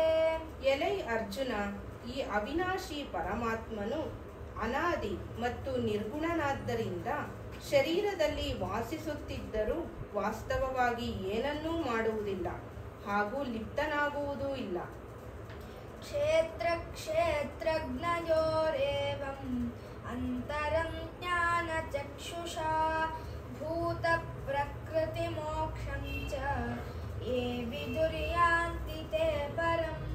ಈ ಪ್ರಕಾರ ಕ್ಷೇತ್ರ ಮತ್ತು ಕ್ಷೇತ್ರಜ್ಞರ ಭೇದವನ್ನು ಹಾಗೆಯೇ ಕಾರ್ಯಸಹಿತ ಪ್ರಕೃತಿಯಿಂದ ಮುಕ್ತನಾಗುವ ಮಾರ್ಗವನ್ನು ಜ್ಞಾನದೃಷ್ಟಿಯಿಂದ ತತ್ವಶಃ ತಿಳಿದ ಮಹಾತ್ಮರು ಪರಬ್ರಹ್ಮ ಪರಮಾತ್ಮನನ್ನು ಹೊಂದುತ್ತಾರೆ. ಓಂ ತತ್ಸದಿತಿ ಶ್ರೀಮದ್ಭಗವದ್ಗೀತಾಸು ಉಪನಿಷತ್ಸು ಬ್ರಹ್ಮ ವಿದ್ಯಾಯಾಂ ಯೋಗಶಾಸ್ತ್ರೇ ಶ್ರೀಕೃಷ್ಣಾರ್ಜುನ ಸಂವಾದೆ ಕ್ಷೇತ್ರ ಕ್ಷೇತ್ರಜ್ಞ ವಿಭಾಗ ಯೋಗೋ ನಾಮ ತ್ರಯೋದಶೋಧ್ಯಾಯಃ. ಧರೆಯಲೆಂತಾಚರಿಸಿದರು ತಾವು ಮರಳಿ ಜನ್ಮಕ್ಕೆ ಬಾರರವದಿರು. ಧರೆಯ ಎಂತಾಚರಿಸಿದರು ತಾವು ಮರಳಿ ಜನ್ಮಕ್ಕೆ ಬಾರರು ಅವದಿರು.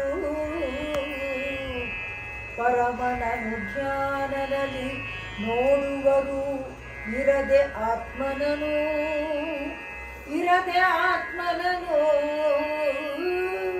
ಪರಮನನು ಧ್ಯಾನದಲ್ಲಿ ನೋಡುವರು. ಹರಿತಜ್ಞಯ ಕೆಲರು ಆತ್ಮದಲ್ಲಿಯೇ ಇರುತ್ತ ಮನದಿ ಕಾಣುತ್ತಿರ್ಪರು. ದುರ ವಿಜಯಕ್ಕೆ ಸಾಂಖ್ಯಯೋಗದಿ ಕೆಲವು ಕಾಣುವರು. ಆತ್ಮನನು ಸಾಂಖ್ಯಯೋಗದಿ ಕೆಲವು ಕಾಣುವರು.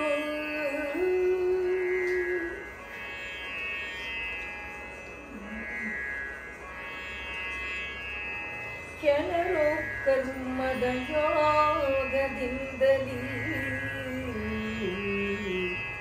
ಕೆಲರು ಕರ್ಮದ ಯೋಗದಿಂದಲೀ ಕೆಲವರೀ ಪರಿ ಕಾಣುವರು. ಮಿಗೆ ಕೆಲರ ಕಡೆಯೂ ಕೇಳಿ ಧ್ಯಾನಿಪರು ಅವರುಗಳು ಸಹಿತ ಸುಲಭ ಶ್ರವಣದಿ ಕೆಲರು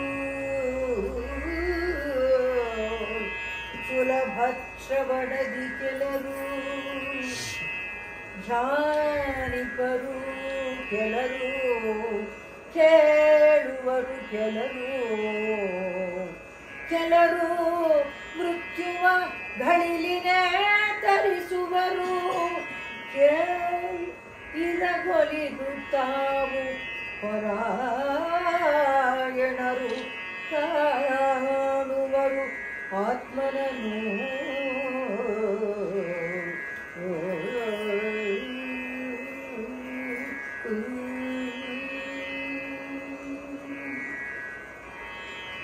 ಮಾಡುವೆ ಕರ್ಮಗಳನ್ನೆಲ್ಲವ ಮಾಡುತ್ತಿಹುದೈ ಪ್ರಕೃತಿಯಂದು. ಉರೆ ನೋಡುವರು ಯಾವಾಗಲಾಗಲಿ ಕರ್ತೃ ಆತ್ಮನನು. ನೋಡುವರು ಅದಾವಾಗ ಬೇರಾಗಿ ನೀಡಿವೆ ಭೂತಗಳನ್ನೊಬ್ಬನ ನೋಡಿದವರು ಆತತದ ಬ್ರಹ್ಮನೊಂದುವರು ಉದದಿ. ವಾದ ಕೊಳ್ಳದನಾದಿ ನಿರ್ಗುಣವಾದ ಪರಮಾತ್ಮಾವ್ಯಯನು ಪರಮಾತ್ಮಾವ್ಯಯನು ಮಿಗಿಲಾದ ದೇಹದೊಳಿದ್ದೊಡೇನು ಮಾಡಲಿಪ್ಯನ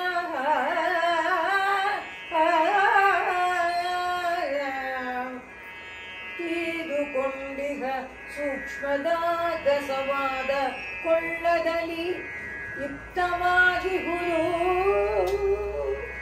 ಆದ ಸರ್ವದಲಂತೆ ಸರ್ವದೊಳಿದ್ದು ಲೇಪಿಸದು.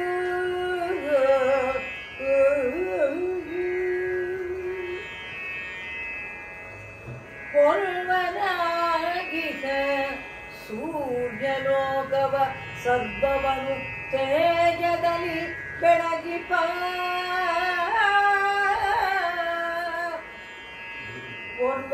ಕೊಲ್ವನಾಗಿಹ ಸೂರ್ಯಲೋಕವ ಸರ್ವವನು ತೇಜದಲ್ಲಿ ಬೆಳಗಿಪ. ಸರ್ವ ಕ್ಷೇತ್ರವ ಕ್ಷೇತ್ರಿಯೋರ್ವನ್ ಅದಂತೆ ಬೆಳಗುವನು. ನಿರ್ಭರದ ಜ್ಞಾನಾಕ್ಷಿಯಿಂದಲಿ ಅಧರ್ಮ ಕ್ಷೇತ್ರ ಕ್ಷೇತ್ರಿಯರಮಿಗೆ ಸರ್ವಭೂತ ಪ್ರಕೃತಿ ಮೋಕ್ಷವ ತಿಳಿಯು ಮುಕ್ತನಹೇ.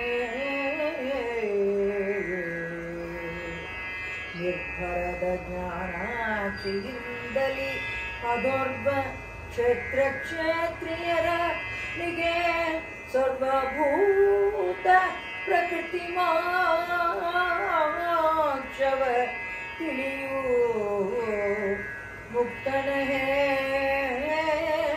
ಮುಕ್ತನ ಹೇ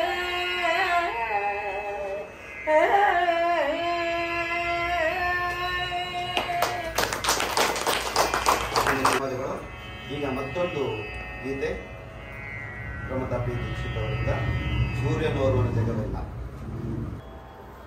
ಸೂರ್ಯನೋರ್ವ ಜಗವೆಲ್ಲ ಬೆಳಗಿದುಲು ದೇಹದೊಳಗೆ ಜೀವ ಜ್ಞಾನದಿಂದ ತಿಳಿದಾತ ಸೇರುವನು ದೇವನಿರುವ ತಾವ.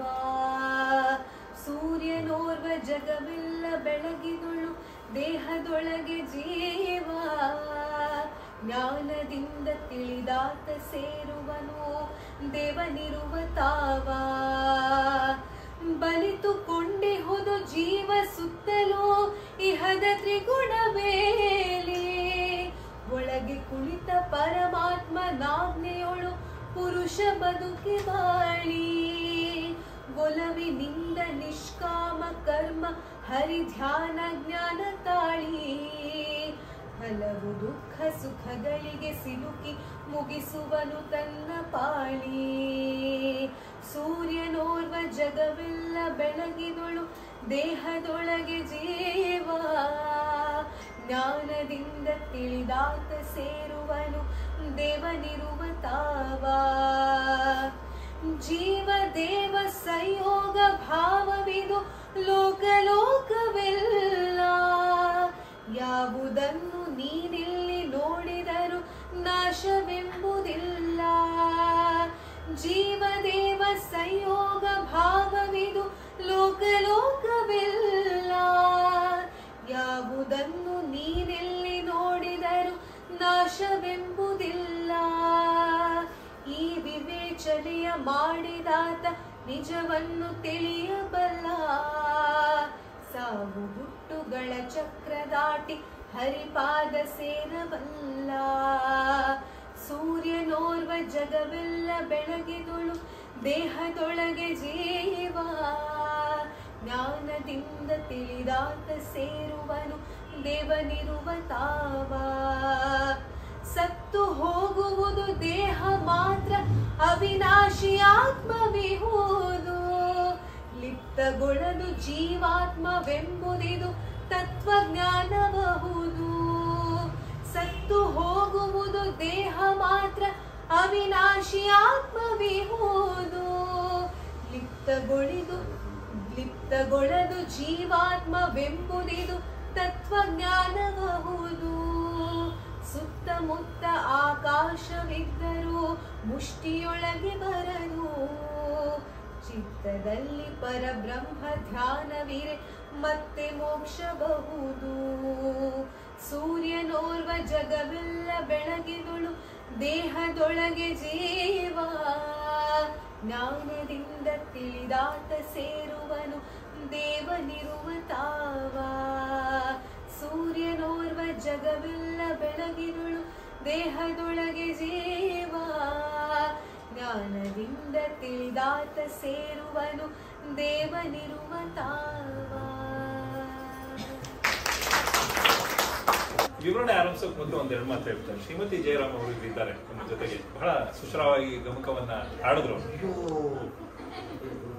ಸುಮಾರು 50-60 ವರ್ಷಗಳಿಂದ ಅವರು ಗಮಕವನ್ನ ಹಾಡ್ತಾನೆ ಬಂದಿದ್ದಾರೆ. ಮಲ್ಲೇಶ್ವರದಲ್ಲಿ ಬಹುಶಃ ಹಳಬರು ಎಲ್ಲ ಇದಿರೋರೆ ವಯಸ್ಸಾದವರು ಆದ್ರಿಂದ ಗೊತ್ತಿರುತ್ತೆ ನಿಮ್ಗೆಲ್ಲಾನು ಕೂಡ. ನಿಲತ್ತಳ್ಳಿ ಕಸ್ತೂರಿ ಅಂತ ಒಬ್ರಿದ್ರು. ಗಾಂಧಿ ಸಾಹಿತ್ಯ ಸಂಘದಲ್ಲಿ ಬಹಳಷ್ಟು ಅವರು ಚುಕ್ಕಾಣಿಯನ್ನು ಹಿಡಿದು ನಡೆಸ್ಕೊಡ್ತಾ ಇದ್ರು. ಸಾಧಾರಣ 60, 70, 80 ದಶಕದಲ್ಲೆಲ್ಲ ನಾನು ಕೆಲವು ಕಾರ್ಯಕ್ರಮಕ್ಕೆ ಹೋಗಿದ್ದೀನಿ. ಅವರ ತಂಗಿ ಇವರು, ಸಹೋದರಿ ಇವರು. ಬಹಳ ಒಳ್ಳೆಯ ಗಮಕಿಗಳು. ಈಗ ಶಿಷ್ಯ ರಾಮರಾಜ ಅವರ ಗಮಕ ರೂಪಗಳನ್ನು ಅನೇಕ ಮಾಡ್ತಾರೆ. ನಮ್ಮ ನಾರಾಯಣ್ ಅವರು ಇವರು ಎಲ್ಲ ಭಾಗವಹಿಸಿ ಆ ಕಾಲದಲ್ಲಿ ಮಾಡಿದವರು. ನಾನು ಕೂಡ ಬಹುಶಃ ಅದನ್ನೆಲ್ಲ ನೋಡ್ಲಿಲ್ಲ. ಅದೊಂದು ತರ ಸುವರ್ಣ ಯುಗ ಅಂತ ನಾನು ಭಾವಿಸ್ತೀನಿ. ಆ ಕಾಲ ಇವತ್ತಿನ ಒತ್ತಡ ಇತ್ಯಾದಿಗಳೆಲ್ಲ ಇಲ್ಲದೆ ಇದ್ದಂತ ಎಲ್ಲವನ್ನ ಮನಸ್ಸಿನಿಂದ ಎಂಜಾಯ್ ಮಾಡ್ತಾ ಇದ್ದಂತ ಕಾಲ ಅದು ಅಂತ ನಾವು ಅಂದ್ಕೊಳ್ಬಹುದು. ಯಾಕಂದ್ರೆ ಅದು ಸ್ವಲ್ಪ ಭಾಗವನ್ನ ನಾನು ಕೂಡ ಅನುಭವಿಸಿದ್ದೀನಿ, ಇಲ್ಲ ಅಂತಲ್ಲ. ಅಂತ ಹಿರಿಯ ಇಬ್ಬರು ಗಮಕಿಗಳು ವಿದ್ಯಾರಣ್ಯಪುರದಲ್ಲಿರೋದು ಕೂಡ ನಮಗೆ ಒಂದು ಆಸ್ತಿ ಅಂತ ಕೂಡ ನಾನು ಭಾವಿಸ್ತೇನೆ. ಅವರಿಬ್ಬರಿಗೂ ಕೂಡ ನನ್ನ ವೈಯಕ್ತಿಕ ನಮಸ್ಕಾರಗಳನ್ನು ಕೂಡ ನಾನು ತಿಳಿಸ್ತೇನೆ. ಅವರು ಇಲ್ಲೇ ಸದ್ಯದಲ್ಲಿ ಹತ್ತಿರದಲ್ಲೇ ಬಂದಿದ್ದಾರೆ, ಈಗ ಒಂದು 2-3 ತಿಂಗಳಿಂದ ನಂಜಪ್ಪ ಸರ್ಕ ಹತ್ರ ಇದ್ದಾರೆ. ಹಾಗಾಗಿ ನಮಗೆ ಅವರು ಲಭ್ಯ ಇದ್ದಾರೆ. ಮುಂದಿನ ಕಾರ್ಯಕ್ರಮಗಳಿಗೂ ಕೂಡ ಅವರು ಇಬ್ಬರು ಗಮಕಿಗಳು ನಮ್ಮ ಜೊತೆಗೆ ಇರ್ತಾರೆ ಅನ್ನುವ ನಂಬಿಕೆ ನಮಗಿದೆ. ಇನ್ನು ಕಿರಿಯರಲ್ಲಿ ಕೂಡ ಅನೇಕರು ಬಂದು ಗಾಯನ ಮಾಡ್ತಾ ಇರೋದು ನೋಡಿದೀವಿ. ಇವತ್ತು ಕೂಡ ಡಾಕ್ಟರ್ ಆದವಳು. ವೃತ್ತಿ ದೃಷ್ಟಿಯಿಂದ ಏನೇ ಬೇರೆ ಆದ್ರೂ ಕೂಡ ಈ ರೀತಿಯ ಕಲೆಗಳು ನಮ್ಗೆ ಎಷ್ಟು ಸಾಂತ್ವನವನ್ನ, ಸಂತೋಷವನ್ನ ಕೊಡುತ್ತೆ ಅನ್ನೋದನ್ನ ನಾವು ಗಮನಿಸ್ಕೊಳ್ಬೇಕು. ಅವರು ಡಾಕ್ಟರ್ ಆಗಿ ಏನೆಲ್ಲ ನಮ್ಗೆ ಚಿಕಿತ್ಸೆ ಕೊಡ್ಬೋದು, ಆದ್ರೆ ಮನಸ್ಸಿಗೆ ಚಿಕಿತ್ಸೆ ಕೊಡುವಂತಹದ್ದು ಈ ಕಲೆಗಳಲ್ಲಿ ಖಂಡಿತ ಇದ್ದೇ ಇದೆ. ಅವ್ರು ಏನೇ ಶಸ್ತ್ರಚಿಕಿತ್ಸೆ ಮಾಡಿದ್ರು ಬುದ್ಧಿ ಸಿಕ್ಕೋದಿಲ್ಲ, ಮನಸ್ಸು ಸಿಕ್ಕೋದಿಲ್ಲ. ಅದು ಸಿಗಬೇಕಾದ್ರೆ ಈ ಕಡೆಯಿಂದ ಬರ್ಬೇಕಾಗತ್ತೆ. ಆದ್ರೆ ಆ ವೃತ್ತಿಗೆ ಖಂಡಿತ ಗೌರವ ಇದೆ, ಅದನ್ನ ನಾನು ಗೌರವಿಸ್ತೀನಿ. ಅವಳು ಕೂಡ ಈ ಕಲೆಗೆ ಆಸಕ್ತಿ ವಹಿಸಿ ಬಹಳ ಸುಶ್ರಾವ್ಯವಾಗಿ ಹಾಡಿದ್ದಾಳೆ ಇವತ್ತು. ಆ ಗಾಯನದಲ್ಲಿ ನಿಮ್ಗೆ ಎಷ್ಟೋ ಅಂಶಗಳು ಮನಸ್ಸಿಗೆ ಬಂದಾಗಿದೆ ಅಂತ ನಾನು ಭಾವಿಸ್ತೇನೆ. ನನ್ನ ಕೆಲಸ ಹಗುರಾಗಿದೆ ಆ ಭಾವಗೀತೆಯಿಂದ. ಭಾವಗೀತೆಯೇ ಹಾಗೆ ವಿಷಯದ ಸಾರವನ್ನ ಇಳಿಸಿ, ಅಂದ್ರೆ ಕಾಫಿ ಡಿಕಾಕ್ಷನ್ ಮಾಡ್ತಿರಲ್ಲ ನೀವು, ಆ ಡಿಕಾಕ್ಷನ್ ಹಾಗೆ ಇಳಿಸಿ ಅದಕ್ಕೆ ಹಾಲು ಸೇರಿಸಿ ಕೊಟ್ಟ ಹಾಗೆ ಭಾವಗೀತೆ ಸಾಧಾರಣ ಹಾಗೆ ಇರುತ್ತೆ. ಅದು ಹೆಚ್ಚು ಲಂಬಿಸೋದಿಲ್ಲ. ಇದರಲ್ಲಾದ್ರೆ ಗಮಕದಲ್ಲಾದ್ರೆ ಒಂದೊಂದು ಪದ್ಯದಲ್ಲಿ ವಿವರಣೆಗಳು ಹೆಚ್ಚು ಅವಶ್ಯಕತೆ ಬೇಕಾಗುತ್ತೆ. ಭಾವಗೀತೆಯಲ್ಲಿ ಆಗಿರೋದಿಲ್ಲ. ಹಾಗಾಗಿ ಅದು ನಿಮ್ಗೆ ಹೆಚ್ಚು ಹತ್ರ ಕೂಡ ಆಗುತ್ತೆ ಮತ್ತು ಅದನ್ನ ಗುಣಮೂಲಿಸಬಹುದು. ಇದು ಒಂದು ರೀತಿ. ಇನ್ನು ಕ್ಷೇತ್ರಜ್ಞದ ಬಗ್ಗೆ ಆರಂಭದಲ್ಲೇ ನಿಮಗೆ ಹೇಳಿದೆ, ಮತ್ತು ಕೂಡ ಬಂತು ಅದು ಇಲ್ಲೆಲ್ಲ. ಏನದು ಅಂತ, ಕ್ಷೇತ್ರ ಅಂತಂದ್ರೆ ದೇಹ ಅನ್ನುವಂಥದ್ದು ಅನ್ನೋದು ಅಲ್ಲೆಲ್ಲ ಬಂತು. ಅಂದ್ರೆ ಇಲ್ಲ ಒಂದು 15 ಜನ ಇದ್ದೇವೆ ನಾವಿಲ್ಲಿ ಇದ್ರೆ 15 ಕ್ಷೇತ್ರ ಅನ್ನೋ ಅರ್ಥ. ಕ್ಷೇತ್ರಜ್ಞ ಅಂದ್ರೇನು? ಜ್ಞ ಅಂದ್ರೆ ತಿಳಿದುಕೊಂಡವನು, ತಿಳುವಳಿಕೆ ಇರೋನು ಅನ್ನುವಂಥ ಅರ್ಥದಲ್ಲಿ ಬರ್ತದೆ. ಕ್ಷೇತ್ರ ಅಂದ್ರೆ ದೇಹ, ಕ್ಷೇತ್ರಜ್ಞ ಅಂತಂದ್ರೆ ಅದನ್ನ ಸರಿಯಾಗಿ ಅರ್ಥದಲ್ಲಿ ತಿಳ್ಕೊಂಡವನು, ಅದ್ರಲ್ಲಿ ಇರೋನು ಅಂತ. ಅಂದ್ರೆ ಒಂದು ಭೂಮಿ ಅಂತ ಇಟ್ಕೊಳ್ಳೋಣ, 1 ಎಕರೆ ಭೂಮಿ 2 ಎಕರೆ ಭೂಮಿ ಇದ್ರೆ ಅದು ಕ್ಷೇತ್ರ. ನಾವು ಸಾಧಾರಣವಾಗಿ ನಾವು ವಿಧಾನಸಭೆ ಕ್ಷೇತ್ರ ಅಂತೆಲ್ಲ ಕರಿತೀವಲ್ವಾ, ಇದು ನಮ್ಮ ಕ್ಷೇತ್ರ, ಇದು ಅವ್ರ ಕ್ಷೇತ್ರ ಅಂತ ಭಾಗ. ಅದಕ್ಕೆ ಒಬ್ಬ ಒಡೆಯ ಇರ್ತಾನೆ, ಅದನ್ನ ತಿಳ್ಕೊಂಡವನು ಅವನು. ಅದು ಎಷ್ಟು ವಿಸ್ತೀರ್ಣ ಇದೆ, ಎಷ್ಟು ಅದ್ರಲ್ಲಿ ಏನು ಫಲವತ್ತತೆ ಇದೆ, ಅದನ್ನ ಹೇಗೆ ಬೆಳಿಬಹುದು ಇತ್ಯಾದಿಗಳನ್ನ ತಿಳ್ಕೊಂಡವನು ಒಬ್ಬ ಒಡೆಯ ಇರ್ತಾನೆ. ಬೇರೆಯವ್ರಿಗೂ ಗೊತ್ತಿರುತ್ತೆ ವಿಷಯ, ಇಲ್ಲ ಅಂತಲ್ಲ, ಆದ್ರೆ ಇವನು ಒಡೆಯ. ಅದಕ್ಕೆ ಆ ಕ್ಷೇತ್ರಜ್ಞ ಅನ್ನೋನು ನಮ್ಮ ಒಳಗಿರುವಂತಹ ಒಬ್ಬ ಆತ್ಮ ಅನ್ನೋ ಅರ್ಥದಲ್ಲಿ ಇದನ್ನ ಹೇಳುವಂಥದ್ದು. ಸೊ ನಾವೆಲ್ಲ ಕ್ಷೇತ್ರದ ದೃಷ್ಟಿಯಿಂದ ಒಂದೇ ಆದ್ರೂ, ನಾವು ಬೇರೆ ಬೇರೆ ಆದ್ರೂ ನಮ್ಮ ಒಳಗಿರುವಂತಹ ಕ್ಷೇತ್ರಜ್ಞ ಪರಮಾತ್ಮ ಒಬ್ಬನೇ ಅನ್ನುವಂತಹ ಅರ್ಥ. ಅದನ್ನೇ ಶಂಕರಾಚಾರ್ಯರು ಹೇಳಿದ್ದು ಅಹಂ ಬ್ರಹ್ಮಾಸ್ಮಿ ಅನ್ನುವಂತಹ ಅರ್ಥದಲ್ಲಿ. ನಮ್ಮ ಒಳಗಿರುವ ಆತ್ಮ ಒಬ್ಬನೇ ಅಂತ. ಅದಕ್ಕೆ ಅದರಲ್ಲೇ ಶ್ಲೋಕಲ್ಲೂ ಬರುತ್ತೆ ಕೂಡ, ಸೂರ್ಯ ಇದ್ದ ಹಾಗೆ ಅಂತ. ಅದು ಸೂರ್ಯ ಹೇಗೆ ಒಂದು ಕಡೆ ಇದ್ದು ಎಲ್ಲವನ್ನ ಒಟ್ಟಿಗೆ ಬೆಳಗಿಸ್ತಾನೋ, ಸೂರ್ಯ ಇಲ್ಲಿ ಬಂದ ವಿದ್ಯಾರಣ್ಯಪುರದಲ್ಲಿ ಇದ್ದಂದ್ರೆ 8ನೇ ಮೇನ್ ಒಂದ್ಸತಿ ಬೆಳಗಿಸ್ತಾನೆ, ಇಲ್ಲೆಲ್ಲ ಆಮೇಲೆ ಬೆಳಗಿಸ್ತಾನೆ ಅಂತ ಏನಿಲ್ಲ. ಅದು ಅಲ್ಲಿ ಬಂದ ಅಂದ್ರೆ ಎಲ್ಲವೂ ಬೆಳಗುತ್ತೆ ಒಟ್ಟಿಗೆನೆ. ಆ ರೀತಿಯಲ್ಲಿ ನಾನು ಈ ಕ್ಷೇತ್ರದೊಳಗಿದ್ದೇನೆ, ಎಲ್ಲವನ್ನೂ ಕೂಡ ಜೀವಾತ್ಮನಾಗಿ ನಾನು ಆಡಿಸ್ತಾ ಇದ್ದೇನೆ, ನಾನು ಬೆಳಗ್ತಾ ಇದ್ದೇನೆ ಅನ್ನೋ ಒಂದು ಅರ್ಥ ಕೂಡ ಅಲ್ಲಿ ಇರುವಂತದನ್ನ ನಾವು ನೋಡ್ತೀವಿ. ಹಾಗಾದ್ರೆ ಈ ಕ್ಷೇತ್ರ ಮತ್ತು ಕ್ಷೇತ್ರಜ್ಞರ ಸಂಬಂಧ ಇರುವಂತಹ ಈ ಅದರಲ್ಲಿ ಬೇರೆ ಬೇರೆ ರೀತಿಯಲ್ಲಿ ಹೇಳ್ಬೋದು. ಅದು ಈಶ್ವರ ಅನ್ನುವಂಥ ಅರ್ಥ ಆಗ್ಬೋದು, ಜೀವಾತ್ಮ ಪರಮಾತ್ಮ ಅನ್ನುವಂಥದ್ದು ಬೇರೆ ಬೇರೆ ನಾವು ಭಾಷೆಗಳಲ್ಲಿ ಹೇಳ್ಬಹುದು. ಅದನ್ನ ಈ ಸಂವಹನ ಒಂದು ಸಾಧ್ಯತೆ ಇರ್ಬೇಕಲ್ವಾ? ಹೌದು, ಎಲ್ಲರಲ್ಲೂ ಕ್ಷೇತ್ರಜ್ಞ ಇದ್ದಾನೆ. ಆದ್ರೆ ಸಂವಹನ ಎಲ್ಲಿ ಚೆನ್ನಾಗಿ ಆಗ್ತದೋ ಅಲ್ಲಿ ನಮ್ಮ ಬುದ್ಧಿ ಮತ್ತು ಜ್ಞಾನ, ಈ ಜ್ಞಾನ ಬರೋದು ಅಲ್ಲೇ ನಂತರದಲ್ಲಿ ಅದು ಆಗುತ್ತೆ. ಏನು ಬುದ್ಧಿಗೆ ಮತ್ತು ಜ್ಞಾನಕ್ಕೆ ವ್ಯತ್ಯಾಸ ಅಂತಂದ್ರೆ ಇಲ್ಲಿದೆ ಒಂದು ಉದಾಹರಣೆ ತಗೊಳ್ಳೋಣ. ಈಗ ಅವರು ಹಾಡ್ತಾ ಇದ್ರು, ಪಕ್ಕದಲ್ಲಿ ಅವರು ಒಂದು ಶ್ರುತಿಯನ್ನ ಇಟ್ಕೊಂಡು ಹಾಡ್ತಾ ಇದ್ದದನ್ನ ಗಮನಿಸಿದ್ರಿ ನೀವೆಲ್ಲ ಕೂಡ. ಅವ್ರವ್ರದೇ ಆದಂತ ಒಂದು ಶ್ರುತಿ ಇದೆ. ನಮಗೆ ಅಂದ್ರೆ ಅದು ಗೊತ್ತಿಲ್ಲ ಅನ್ನೋರಿಗೆ ಕೇಳಿದಾಗ ಏನೀಗ ಅದು ಹಿಂದೆನೂ ಹಾಡ್ಬೋದು, ನಾನು ಕೂಡ ಹಾಡ್ತೀನಿ, ನನಗೆ ಶ್ರುತಿ ಗೀತಿಯನ್ನು ಇಟ್ಕೊಂಡು ಅಭ್ಯಾಸ ಇಲ್ಲ, ಸುಮ್ಮನೆ ಹಾಡ್ತೀನಿ, ನಾನು ಹಾಗೆ ಹಾಡ್ತೀನಿ. ಎಷ್ಟೋ ಜನ ಪ್ರಭಾಕರು ಹಾಡ್ತಾರೆ ಅನ್ಸುತ್ತೆ, ಆತರ ಹಾಡೋರು ಸುಮಾರು ಜನ ಇದೀವಿ, ನಮಗೆ ಬೇಡ ಶ್ರುತಿ, ಹಾಗೆ ಹಾಡ್ತೀವಿ ನಾವು ಬೇಕಾದ್ರೆ. ಅದ್ರ ಇದ್ಯಾಕೆ ಇಟ್ಕೊಂಡ್ರಿ ಇವರು ಅಂತ ಅನ್ನಿಸ್ತದೆ ನಮಗೆ ಹೊರಗಿನಿಂದ ನೋಡೋಗೆ. ಆದ್ರೆ ಆ ಶ್ರುತಿನ ವ್ಯತ್ಯಾಸ ಮಾಡ್ಬಿಡಿ, ಅವ್ರ ಹಾಡುಗಾರಿಕೆ ಎಷ್ಟು ವ್ಯತ್ಯಾಸ ಆಗುತ್ತೆ, ಅವ್ರಿಗೆ ಎಷ್ಟು ತೊಂದರೆ ಆಗುತ್ತೆ. ರಾಗಗಳು ಅನೇಕ, ಅವರು 6-8 ಪದ್ಯಗಳನ್ನ ಬೇರೆ ಬೇರೆ ರಾಗಗಳಲ್ಲಿ ಹಾಡಿದ್ರು, ಆದ್ರೆ ಶ್ರುತಿ ಮಾತ್ರ ಒಂದೇ ಇತ್ತು. ಅವರು ಪ್ರತಿ ಸತಿನೂ ಇದನ್ನೇನು ಬದಲಾಯಿಸಲಿಲ್ಲ, ಶ್ರುತಿನ ಅದೇ ಶ್ರುತಿ ಇತ್ತು. ಅಂದ್ರೆ ಹಾಗೆ ನಮ್ಮೆಲ್ಲರಿಗೂ ಕೂಡ ಒಂದು ಶ್ರುತಿ ಇದೆ, ಬದಲಾವಣೆ. ಈಗ ಅವರ ಹಾಡದ ರಾಗಗಳನ್ನ ನಾವು ರಾಗದ್ವೇಷ ಇತ್ಯಾದಿ ಅರಿಷಡ್ವರ್ಗ ಅಂತ ಇಟ್ಕೊಳ್ಬಹುದು ಅದು. ಆದ್ರೆ ಶ್ರುತಿ ಅನ್ನೋದಿದೆಯಲ್ಲ, ಅದು ನಮ್ಮ ಮೂಲ ಭಾವ, ನಮ್ಮ ಸ್ವಭಾವ ಅನ್ನುವಂಥದ್ದು ಒಂದೇ ಇರ್ತದೆ. ಅದು ಆ ತ್ರಿಗುಣಗಳಲ್ಲಿ ಬರುವಂಥದ್ದು, ಅದು ಸತ್ವವೋ ರಜವೋ ತಮವೋ ಏನೋ ಒಂದು ಆಗಿರ್ತದೆ. ಅದಕ್ಕೆ ಅನುಗುಣವಾಗಿ ನಾವು ವರ್ತಿಸ್ತಾ ಇರ್ತೀವಿ.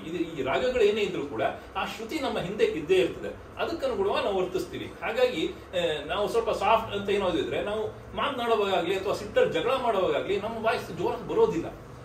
ಸ್ವಲ್ಪ ಹೇಳೋ ರೀತಿಯಲ್ಲಿ ಬೇರೆ ಆಗ್ಬೋದೇ ಹೊರತು ಇನ್ಯಾರೋ ಜಗಳ ಮಾಡಿದ ಹಾಗೆ ಮಾಡಕ್ ಬರಲ್ಲ. ನಾನು ನಾಟಕಗಳು ಮಾಡುವಾಗ ಯಾರೋ ಒಬ್ರು ಹೇಳಿದ್ರು ನನಗೆ, ಸರ್ ನಿಮ್ಗೆ ವಿಲನ್ ಪಾರ್ಟ್ ಸೂಟ್ ಆಗೋದಿಲ್ಲ ಬಿಡಿ, ನೀವು ವಿಲನ್ ಪಾರ್ಟ್ ಮಾಡಕ್ ಆಗೋದಿಲ್ಲ ಅಂತಂದ್ರು ಅವರು. ನಾನು ಯಾವ್ದೋ ಒಂದು ನಾಟಕದಲ್ಲಿ ಮಾಡಿದೆ ವಿಲನ್ ಪಾರ್ಟ್, ಅದು ನಿಜವಾಗಿ ಬರ್ಲಿಲ್ಲ ಅಷ್ಟು ಸಹಜವಾಗಿ. ಅದು ನೀವು ಬರೋಲ್ಲ ಬಿಡಿ, ವಿಲನ್ ಪಾರ್ಟ್ ಮಾಡಕ್ ಆಗಲ್ಲ, ನಿಮ್ ಸ್ವಭಾವದಲ್ಲಿ ಇಲ್ಲ ಅದು ಅಂತ ಅಂದ್ಬಿಟ್ರು ಅವರು. ಅದು ಸತ್ಯ ಕೂಡ ಅಂತ ಅನ್ನಿಸ್ತು ನನಗೆ. ಆಮೇಲೆ ಅದು ನಮ್ಮ ಸ್ವಭಾವದಲ್ಲಿ ಕೆಲವು ಗುಣಗಳು ಅಡಕಾಗಿರುತ್ತೆ, ಅದೇನು ಮಾಡಕ್ ಆಗೋದಿಲ್ಲ ಅದು. ಹಾಗಾಗಿ ಈ ಶ್ರುತಿ ಲಯಗಳ ಮತ್ತು ಆ ಭಾವದ ಒಂದು ಸಂಯೋಗ ಇರುತ್ತಲ್ಲ, ಆ ಸಂಯೋಗ ನಮ್ಮ ಈ ಕ್ಷೇತ್ರಜ್ಞದಲ್ಲಿ ಬರಬೇಕು. ಅದು ಬರದೇ ಹೋದ್ರೆ ನಾವು ಭಿನ್ನರಾಗ್ಬಿಡ್ತೀವಿ. ಅದು ಬಂದಾಗಷ್ಟೇ ನಮಗೆ ತಿಳುವಳಿಕೆ, ಜ್ಞಾನ ಇತ್ಯಾದಿಗಳೆಲ್ಲ ಮೂಡ್ತಾ ಹೋಗುತ್ತೆ. ಅಂದ್ರೆ ಈ ಸಂಗೀತದ ವಿಷಯದಲ್ಲಿ ಅದನ್ನ ನಾವು ಹೇಳ್ತೇವೆ ಸಂಗೀತ ಜ್ಞಾನ ಅಂತ ಕರಿತೀವಿ ಸಾಧಾರಣ ಭಾಷೆಯಲ್ಲಿ. ನನಗಷ್ಟು ಸಂಗೀತ ಜ್ಞಾನ ಇಲ್ಲಪ್ಪ, ನನ್ಗೆ ಹಾಡಕ್ಕಾಗಲ್ಲ ಅಂತ ಹೇಳೋದುಂಟು. ಹಾಗೆ ಇವರು ಹೇಳೋದಂತ ಶ್ರುತಿ ಯಾವುದೋ ಒಂದು ಸಿ ಶಾರ್ಪೋ ಡಿ ನೋ ಎಂತದೋ ಒಂದು ಇಟ್ಕೊಂಡಿರ್ತಾರೆ. ಅದು ನಮಗ್ ಗೊತ್ತಿಲ್ಲ, ಅವ್ರಿಗೆ ಗೊತ್ತಿರುತ್ತೆ. ಸಂಗೀತ ಜ್ಞಾನ ಗೊತ್ತಾದ್ರೆ ನಿಮಗ್ ಗೊತ್ತಾಗುತ್ತೆ ಅದು ಇವ್ರು ಯಾವ ರಾಗ ಹಾಡಿದ್ರು, ಯಾವ ಶ್ರುತಿಲಿ ಹಾಡಿದ್ರು, ಯಾತಕ್ಕೆ ಅದನ್ನ ಇಟ್ಕೊಂಡ್ರು, ಎಷ್ಟನೇ ಮನೆಯಲ್ಲಿ ಹಾಡಿದ್ರು. ಇವ್ರು ಸಂಗೀತವರೆಲ್ಲ ಸಿಕ್ಕಾಪಟ್ಟೆ ಮನೆಗಳಲ್ಲಿ ಹಾಡೋರು. ಮೇಲ್ ಮನೇಲಿ ಹಾಡ್ತಾರೆ, ಕೆಳಗಿನ ಮನೆಗೆ ಹಾಡ್ತಾರೆ, ಮೂರನೇ ಮನೇಲಿ ಎಲ್ಲರೂ ಹಾಡ್ತಾರೆ. ಇವರೆಲ್ಲ ಒಂದ್ ಕಡೆ ಹಾಡೋರಲ್ಲ ಇವರೆಲ್ಲ. ಹಾಗಾಗಿ ಈ ವ್ಯತ್ಯಾಸಗಳು ಇತ್ಯಾದಿ ಸೂಕ್ಷ್ಮಗಳೆಲ್ಲ ಗೊತ್ತಾಗ್ಬೇಕಾದ್ರೆ ನಿಮ್ಗೆ ಅದು ಗೊತ್ತಿರಬೇಕು. ಗೊತ್ತಿದ್ರೆ ಮಾತ್ರ ನಿಮ್ಗೆ ಸಂಗೀತದ ಅರ್ಥ ಪೂರ್ಣ ಆಗುವಂಥದ್ದು. ಇದ್ರೆ ಹಾಡಿಕೆ ಸಂತೋಷ ಪಡ್ತೀವಿ ಅಷ್ಟೇ ಹೊರತು ಈ ಸೂಕ್ಷ್ಮಗಳ ಅರಿವು ಆಗುದಿಲ್ಲ. ಹಾಗೆ ಅಡಿಗೆ ವಿಷಯದಲ್ಲಿ ಕೂಡ ಅಷ್ಟೇನೆ. ನಿಮ್ಗೆ ತಿಂದಾಗ ಆಹಾ ಇದು ಚೆನ್ನಾಗಿದೆ ಅಂತ ಅನ್ನಿಸ್ಬೋದೇ ಹೊರತು ಇದು ಏನೇನು ಹಾಕಿದ್ದಾರೆ ಅಂತ ನಮಗೆ ತಕ್ಷಣ ಹೇಗೆ ಸಿಗುತ್ತಾ? ಇಲ್ಲಿ ಜೀರಿಗೆ ಹಾಕಿದ್ದಾರಾ, ಮೆಣಸು ಹಾಕಿದ್ದಾರಾ, ಅಥವಾ ಮೆಣಸಿನಕಾಯಿ ಹಾಕಿ ಖಾರ ಮಾಡಿದಾರ? ಖಾರ ಒಂದೇ, ಅದು ಮೆಣಸಿನಕಾಯಲ್ಲೂ ಸಿಗುತ್ತೆ, ಮೆಣಸಲ್ಲೂ ಸಿಗುತ್ತೆ. ಆ ವ್ಯತ್ಯಾಸಗಳು ಗೊತ್ತಾಗಬೇಕಾದ್ರೆ ಆ ಪಾಕಶಾಸ್ತ್ರದ ಅರಿವು ಇರಬೇಕು, ರುಚಿಯ ಅರಿವು ಇರಬೇಕು. ಇದು ಜ್ಞಾನ. ಅಂದ್ರೆ ಬುದ್ಧಿ ಒಂದು ಮಟ್ಟಕ್ಕಿರುತ್ತೆ, ಆ ಬುದ್ಧಿ ವಿಶೇಷವಾದ ಮಟ್ಟಕ್ಕೆ ಚಿಂತನೆ ಮಾಡಿದ್ರೆ ಅದು ಜ್ಞಾನ ಅಂತ ಅನ್ನಿಸ್ಕೊಳ್ಳುತ್ತೆ. ಇಲ್ಲದೆ ಹೋದ್ರೆ ಬುದ್ಧಿಯೇ ಆಗುತ್ತದೆ ಅಲ್ವಾ? ಆ ಏನು ತಿಳ್ಕೊಂಡಿದೀವೋ ಅದನ್ನ ಉಪಯೋಗಿಸ್ಕೊಂಡು ನಾವು ಮೇಲ್ಮಟ್ಟಕ್ಕೆ ಹೋಗ್ತೀವಲ್ವಾ. ಎರಡು ಮಗ್ಗಿ ನಮ್ಗೆ ಆರಂಭದಲ್ಲಿ ಬರುತ್ತೆ. ಆದ್ರೆ ಆ ಮಗ್ಗಿಯನ್ನು ಉಪಯೋಗಿಸ್ಕೊಂಡು ಬೇರೆ ಬೇರೆ ಲೆಕ್ಕ ಹಾಕೋದು ಬರ್ಬೇಕಾದ್ರೆ ನಮ್ಗೆ ಒಂದು ಸ್ವಲ್ಪ ವಯಸ್ಸಾಗಬೇಕು, ಒಂದಷ್ಟು ಅನುಭವ ಆಗ್ಬೇಕು, ಒಂದಷ್ಟು ವ್ಯವಹಾರ ಆಗ್ಬೇಕು. ಈ ರೀತಿ ಎಲ್ಲ ಆಗ್ತಾ ಹೋದಾಗ ನಮಗೆ ಉಳಿದದ್ದು ಬರುತ್ತೆ. ಇದು ಕ್ಷೇತ್ರಜ್ಞರ ನಡುವೆ ಬರುವಂತಹ ಒಂದು ವಿಶೇಷತೆ. ಅವರ ಭಾವಗೀತಲ್ಲಿ ಕೂಡ ಬಂತದ್ದು. ಜೀವದೇವ ಸಂಯೋಗ ಭಾವವಿದು ಲೋಕಲೋಕವೆಲ್ಲ ಅನ್ನುವಂತಹ ಸಾಲು ಬಂತು. ಈ ಜೀವದೇವ ಸಂಯೋಗ ಇದೆಯಲ್ಲ, ಇದು ಬೇರೆ ಬೇರೆ ರೀತಿಯ ಸಂಯೋಗ ಅಂದ್ರೆ ಒಂದು ಕಮ್ಯುನಿಕೇಶನ್ ಇರ್ಬೇಕು ಅದ್ರ ಮಧ್ಯ, ಕಮ್ಯುನಿಕೇಟರ್ಸ್ ಅಂತ. ಈಗ ನಾನು ಇಲ್ಲಿ ಕೂತ್ಕೊಂಡು ಮೊಬೈಲ್ ಫೋನ್ ನಲ್ಲಿ ಯಾರೋ ಮಲ್ಲೇಶ್ವರದಲ್ಲಿ ಇದ್ದವ್ರಿಗೆ ಯಾರೋ ಮಾತಾಡಬಹುದು. It's a communication. ಅದು ಕಮ್ಯುನಿಕೇಟರ್ ಯಾವುದು? ಈ ಮೊಬೈಲ್. ಇದು ನನಗೆ ಅವರಿಗೆ ಸಂಪರ್ಕ ಕಲ್ಪಿಸಿ ಕೊಡುತ್ತೆ. ನಾನು ಇಲ್ಲಿ ಹೇಳಿದ್ದನ್ನ ಅವರಲ್ಲಿ ಕೇಳಬಹುದು. ಇದು ಸಂಪರ್ಕ ಮಾಡುವಂತಹ ಒಂದು ಮಾಧ್ಯಮ ಅಲ್ವಾ? ಹೀಗೆ ಒಂದು ಸಂಪರ್ಕ. ಅಥವಾ ನಾನು ಈಗ ನೀವು ಮಾತಾಡ್ತಾ ಇದ್ದೀವಿ, ನಾನು ಮಾತಾಡ್ತಾ ಇದ್ದೀನಿ, ನೀವು ಕೇಳ್ತಾ ಇದ್ದೀರಾ. ಇಲ್ಲಿ ಯಾವುದು ಕಮ್ಯುನಿಕೇಟರ್? ಇಲ್ಲಿ ಧ್ವನಿ ಅಂತ ಇಟ್ಕೊಳ್ಬಹುದು. ನಾನು ಧ್ವನಿ, ಎಲ್ಲರೂ ಸೈಲೆಂಟ್ ಆಗಿದ್ದಾರೆ, ನಾನು ಮಾತಾಡ್ತಾ ಇದ್ದೀನಿ, ಹಾಗಾಗಿ ನಿಮ್ಮ ಗಮನ ನನ್ನ ಕಡೆ ಇದೆ. ಧ್ವನಿ ಕಮ್ಯುನಿಕೇಟರ್ ಅಂತ ಬೋದ, ಆದ್ರೆ ಅದು ಪೂರ್ಣ ಸತ್ಯ ಅಲ್ಲ. ಧ್ವನಿಯೇ ಕಮ್ಯುನಿಕೇಟರ್ ಆಗಿದ್ರೆ ನಾನು ಯಾವುದೋ ಚೈನಾ ಭಾಷೆಯಲ್ಲಿ ಮಾತಾಡ್ತೀನಿ ಅಂತಂದ್ರೆ ನಿಮ್ಗೆ ಅರ್ಥ ಆಗುತ್ತಾ? ಆಗಲ್ಲ. ಅದು ಬರೀ ಶಬ್ದ ಆಯ್ತು, ಧ್ವನಿ ಆಯ್ತು ಅಷ್ಟೇ. ಅದು ಕಮ್ಯುನಿಕೇಟ್ ಆಗಿಲ್ಲ. ನನಗೆ ನಿಮಗೆ ಗೊತ್ತಿರುವಂತಹ ಒಂದು ಸಹಜ ಭಾಷೆಯಲ್ಲಿ ನಾನು ಮಾತನಾಡಿದಾಗ ನಿಮಗೆ ಅದರ ಭಾವ ಏನು ಅನ್ನೋದು ಅರ್ಥ ಆಗುತ್ತೆ. ಅದು ಕಮ್ಯುನಿಕೇಟ್. ಅಂತಹ ಭಾವ ಸಂವಹನ ಈ ಮತ್ತು ಕ್ಷೇತ್ರಜ್ಞ ಜೀವಾತ್ಮದ ನಡುವೆ ಬರಬೇಕು. ಅದನ್ನ ಬರುವ ಕಡೆಗೆ ನಾವು ತಿಳ್ಕೊಳ್ಬೇಕಾದ್ರೆ ಈ ಜ್ಞಾನದ ಅವಶ್ಯಕತೆ ಅನ್ನುವಂಥದ್ದು ಇದ್ದೇ ಇರ್ತದೆ. ಇದು ಈ ಎಲ್ಲ ಜ್ಞಾನ ಯೋಗದ ಹಿಂದೆ ಇರುವಂತಹ ಒಂದು ಕೊಂಡಿ. ನಿಮ್ಗೆ ಬಹಳ ದೇವರು ಅದರಲ್ಲೇ ಬರುತ್ತೆ. ನಾನು ಅದು ಎಲ್ಲ ಕಡೆ ಕಣ್ಣಿದೆ, ಎಲ್ಲ ಕಡೆ ನನ್ನ ತಲೆ ಇದಿದೆ, ಕಿವಿಗಳಿದೆ, ಎಲ್ಲ ಕಡೆ ನಾನು ಕೇಳ್ತೀನಿ ಅನ್ನೋ ಮಾತು ಬರುತ್ತೆ. ಒಳಗಿರೋನು ನಾನೇ, ಹೊರಗಿರೋನು ನಾನೇ, ಇತ್ಯಾದಿಗಳೆಲ್ಲ ಭಗವದ್ಗೀತೆಯಲ್ಲಿ ಬರ್ತಾನೆ ಇರೋದನ್ನ ನೋಡ್ತೀವಿ. ಅದು ಹೇಗೆ ಅವನು ಎಲ್ಲ ಕಡೆ ಇರ್ತಾನೆ, ಹೇಗೆ ಎಲ್ಲ ಗೊತ್ತಾಗುತ್ತೆ ಅಂದ್ರೆ ಒಂದು ಕೆಟ್ಟ ಉದಾಹರಣೆ ಕೊಡ್ತೀನಿ ನಿಮ್ಗೆ. ಬಿಗ್ ಬಾಸ್ ನೋಡ್ತಾ ಇರ್ತೀರ ನೀವೀಗ. ಬಿಗ್ ಬಾಸ್ ಅಲ್ಲಿ ಹಾಗೆ ಅಲ್ವಾ, 64 ಕ್ಯಾಮ್ರಾ ಇದೆ. ಅವರಲ್ಲಿ ಏನೇನೇ ನಡವಳಿಕೆಗಳು ನಡ್ಕೊಂಡ್ರು ಕೂಡ ಇವರಿಗೆ ಗೊತ್ತಾಗುತ್ತೆ. ಮೈಕ್ ಇಲ್ಲೇ ಹಾಕಿರೋದು ಅವರು ಪಿಸು ಮಾತುಗಳಲ್ಲಿ ಮಾತನಾಡಿದ್ರು ಕೂಡ ಅದು ರೆಕಾರ್ಡ್ ಆಗುತ್ತೆ. ಹೊರಗೆ ಕೂತವ್ರಿಗೆ ಗೊತ್ತಾಗುತ್ತೆ ಯಾರ್ಯಾರು ಏನ್ ಮಾಡೋದು. ಅಲ್ಲಿ ಇರೋದು 15-16 ಜನ, ಅಷ್ಟೂ ಜನದ ವಿಷಯವೂ ಅವರಿಗೆ ಗೊತ್ತಾಗ್ತಾ ಇರುತ್ತೆ. ಇದು ಬಹಳ ಸ್ಥೂಲವಾಗಿ ನಾನು ನಿಮ್ಗೆ ಹೇಳ್ತಾ ಇರೋದು. ದೇವರು ಅಂದ್ರೆ ಏನು ಅನ್ನೋ ಕಲ್ಪನೆ ಬರ್ಲಿಕ್ಕೋಸ್ಕರ. ಆದ್ರೆ ಅದು ದೇವ್ರ ಕಲ್ಪನೆ ಅಲ್ಲ. ಯಾಕೆಂದ್ರೆ ಅಲ್ಲಿ ಬಾತ್ರೂಮ್ ಅಲ್ಲಿ ಕ್ಯಾಮ್ರಾ ಇರಲ್ಲ, ಅಲ್ಲಿ ನಮಗೆ ಮೈಕು ಇರಲ್ಲ, ಅಲ್ಲಿ ಏನು ಗೊತ್ತಾಗೋದಿಲ್ಲ. ಅಲ್ಲಿ ಮತ್ತೆ ಒಂದು ಲಿಮಿಟೇಷನ್ ಇದೆ ಅಲ್ವಾ, ಪರಿಮಿತಿ ಇದೆ ಅಲ್ಲಿ. ಆದ್ರೆ ದೇವರ ಒಂದು ವ್ಯಾಪ್ತಿ ಇದನ್ನೆಲ್ಲ ಮೀರಿದವನು, ಅವನಿಗೆ ಗೊತ್ತಾಗುತ್ತೆ ಎಲ್ಲವೂ ಕೂಡ.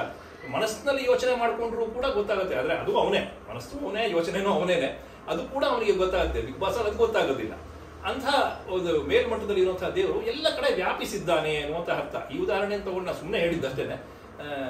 ಹಾಗೆ ವ್ಯಾಪಿಸಿರುವಂತಹ ದೇವರನ್ನ ಅರ್ಥ ಮಾಡ್ಕೊಳ್ಳುವಂತಕ್ಕೆ, ಅಥವಾ ಮೋಕ್ಷ ಅನ್ನುವ ಪದ ಕೂಡ ಇದರಲ್ಲಿ ಬಂತು. ಅದ್ರಲ್ಲಿ ಚಿತ್ತದಲ್ಲಿ ಪರಬ್ರಹ್ಮ ಧ್ಯಾನವಿದೆ, ಮತ್ತೆ ಮೋಕ್ಷಬಹುದು ಅಂತ.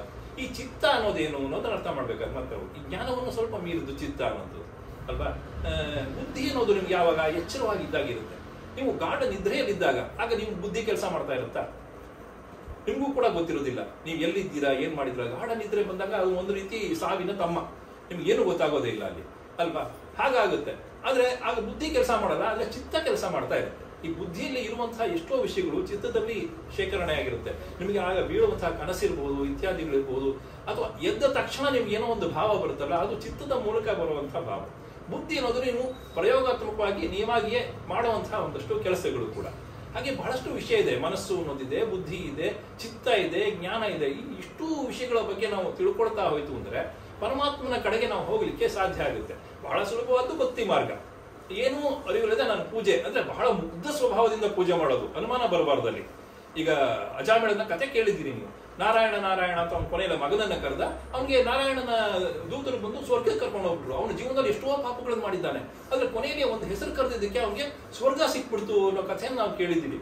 ಈ ಹಿನ್ನೆಲೆಯಲ್ಲಿ ನಾವು ಬಹಳ ಮುಗ್ಧರಾಗಿ ಯೋಚನೆ ಮಾಡಿದ್ರೆ, ಹೌದಾ ಅಷ್ಟು ಶಕ್ತಿ ಇದೆಯಾ ಅದಕ್ಕೆ, ಆಯ್ತಪ್ಪ ನಾನು ಹಾಗೆ ಮಾಡ್ತೀನಿ ಅಂತ ಅವನು ಅಂದ್ಕೊಂಡ್ಬಿಟ್ರೆ ಬಹಳ ಮುಗ್ಧ ಭಾವ, ಭಕ್ತಿ ಭಾವ ಖಂಡಿತ ಅವನು ಸಿಗಬಹುದು, ಇಲ್ಲ ಅಂತಲ್ಲ. ಸ್ವಲ್ಪ ಅನುಮಾನ ಮೂಡಿದ್ರೆ, ಹೌದಾ ನಾರಾಯಣ ಅಂತ ಹೇಳ್ಬಿಟ್ರೆ ಎಲ್ಲ ಸುರೋಗ್ಬಿಡುತ್ತಾ, ಸರಿ ಹಾಗಾದ್ರೆ ಬೆಳಗಿಂದ ಸಾಯಂಕಾಲ ತನಕ ಏನೇನೆಲ್ಲ ಮಾಡ್ಬೇಕು ಮಾಡ್ತೀನಿ, ರಾತ್ರಿ ನಾರಾಯಣ ನಾರಾಯಣ ಅಂತ ಹೇಳಿ ಮಾಡ್ಕೊಡ್ತೀನಿ, ಆಯ್ತಲ್ಲ ಮುಗೀತಲ್ಲ ನಮ್ಮ ಪಾಪ ಎಲ್ಲ ಹೋಯ್ತು ಅನ್ನೋ ಯೋಚನೆ ಬಂದ್ರೆ, ಅದು ದ್ವಂದ್ವ ಬಂದ್ರೆ ಆಗ ಅಲ್ಲಿ ಆಗೋದಿಲ್ಲ, ಸಿದ್ಧಿಸೋದಿಲ್ಲ. ಹಾಗಾಗಿ ಜ್ಞಾನದ ಮಾರ್ಗ ಬೇರೆ, ಭಕ್ತಿಯ ಮಾರ್ಗ ಬೇರೆ, ಇನ್ನು ಕರ್ಮದ ಮಾರ್ಗ ಬೇರೆ. ಇದನ್ನ ನಾನು ಆವಾಗ ಹೇಳ್ತಾನೆ ಇದ್ದೆ. ಈ ಎಲ್ಲಾ ಅಂಶಗಳು ಕೂಡ ಗೀತೆಯಲ್ಲಿ ಪದೇ ಪದೇ ಪದೇ ಪದೇ ಶ್ಲೋಕಗಳಲ್ಲಿ ಬರೋದನ್ನ ನಾವು ಕಾಣ್ತೇವೆ. ಅರ್ಜುನನಿಗೆ ಯುದ್ಧವನ್ನ ಮಾಡಬೇಕು ಅನ್ನೋ ದೃಷ್ಟಿಯಿಂದ ಗೀತೆಯನ್ನ ಶುರು ಮಾಡಿದ್ದು ಕೃಷ್ಣ ಶುರು ಮಾಡಿದ್ದು. ಇಷ್ಟೆಲ್ಲ ಹೇಳುವ ಅವಶ್ಯಕತೆ ಇತ್ತ ಅಂತ ಎಷ್ಟೋ ಸರ್ತಿ ಅನ್ಸುತ್ತೆ ಅಲ್ವಾ? 700 ಶ್ಲೋಕಗಳಲ್ಲಿ ಅವ್ನು ಯುದ್ಧ ಮಾಡಪ್ಪ ಅಂತ ಹೇಳಕ್ಕೆ ನಿನ್ನ ದೇಹ ಏನು, ಕ್ಷೇತ್ರ ಏನು, ಕ್ಷೇತ್ರಜ್ಞ ನಾನಿದ್ದೀನಿ ಹೊರಗೆ ಅಂತೆಲ್ಲ ಹೇಳ್ಬೇಕಾದ್ರೆ, ಅಂದ್ರೆ ಅರ್ಜುನನಿಗೆ ಅರ್ಥ ಮಾಡಿಸ್ಬೇಕಾದ್ರೆ ಅಷ್ಟು ಶ್ರಮ ಬೇಕಾಯ್ತು ಕೃಷ್ಣನಿಗೆ. ಇಷ್ಟೆಲ್ಲ ಅರ್ಥ ಆಯ್ತು ಕೊನೆಗೆ ಕೃಷ್ಣನಿಗೆ, ಅರ್ಜುನನಿಗೆ. ಹೌದಪ್ಪ ಸರಿ ಎಲ್ಲ ಅಂತ ಹೇಳಿ ಒಪ್ಕೊಂಡ. ಆದ್ರೆ ಕೃಷ್ಣ ಏನ್ ಹೇಳ್ದ, ನಾನು ಹೇಳಿದ್ದಷ್ಟು ನಿಜನೇ, ನೀನು ಒಪ್ಕೊಳ್ಳೋದು ಬಿಡೋದು ನಿನಗೆ ಬಿಟ್ಟಿದ್ದು. ಕೊನೆಗೆ ಹೇಳಿದವನು ಅದನ್ನೇ, ನೀನು ಯೋಚನೆ ಮಾಡು, ನೀನು ನಿರ್ಧಾರ ಮಾಡಿ ಮುಂದುವರ್ಸು ಅನ್ನೋ ಮಾತನ್ನು ಹೇಳಿದ ಹೊರತು ಬಲವಂತವಾಗಿ ಹೇರಲಿಲ್ಲ ಅವನ ಮೇಲೆ. ನಾನು ಹೇಳಿದ್ದೀನಿ ನೀನು ಯುದ್ಧ ಮಾಡು ಅಂತ ಅವನು ಹೇಳಲೇ ಇಲ್ಲ ಕೃಷ್ಣ. ಅದು ಕೂಡ ಗಮನಿಸಬೇಕು. ಇವತ್ತು ಯುದ್ಧ ನಡೀತಾ ಇದೆ, ಎರಡೆರಡು ಕಡೆ ಯುದ್ಧ ನಡೀತಾ ಇದೆ. ಅಲ್ಲೆಲ್ಲೋ ರಷ್ಯಾ ಉಕ್ರೇನ್ ಕಡೆ ತಿಂಗಳುಗಟ್ಟಲೆಯಿಂದ ನಡೀತಾ ಇದೆ, ಇಲ್ಲೆಲ್ಲೋ ಪ್ಯಾಲೆಸ್ತೀನ್ ಇಸ್ರೇಲ್ ಮಧ್ಯೆ ಯುದ್ಧ ನಡೀತಾ ಇದೆ. ಏನಿದು ಪ್ರಪಂಚದ ದುಸ್ಥಿತಿ, ಯಾಕೆ ಹೀಗಾಗ್ತಿದೆ ಅನ್ನುವಂತಹ ಯೋಚನೆಗಳೆಲ್ಲ ಬಂದಾಗ ಈ ಮಾತುಗಳೆಲ್ಲ ಕಾಡಬೇಕು ನಮ್ಗೆ. ಯಾತಕ್ಕೆ ಇದು ಈ ತರ ಪರಿಸ್ಥಿತಿ ಯಾಕೆ ಬಂದಿದೆ? ಯುದ್ಧ ಅನಿವಾರ್ಯ ಹಾಗಾದ್ರೆ? ಕೃಷ್ಣ ಯುದ್ಧ ಮಾಡಿಸ್ದ, ಹಾಗಾದ್ರೆ ಯುದ್ಧ ಅನಿವಾರ್ಯನ?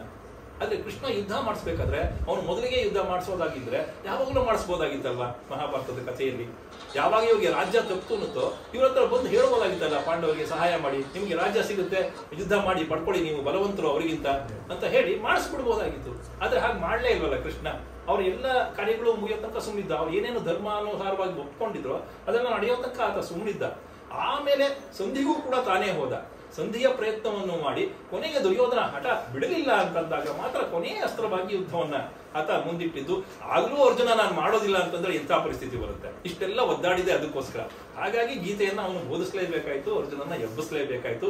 ಉತ್ತಿಷ್ಠತಾ ಭಾರತ ಅಂತ ಹೇಳಿ ಅರ್ಜುನನ್ನ ಎಬ್ಬಿಸ್ಬೇಕಾಯ್ತು.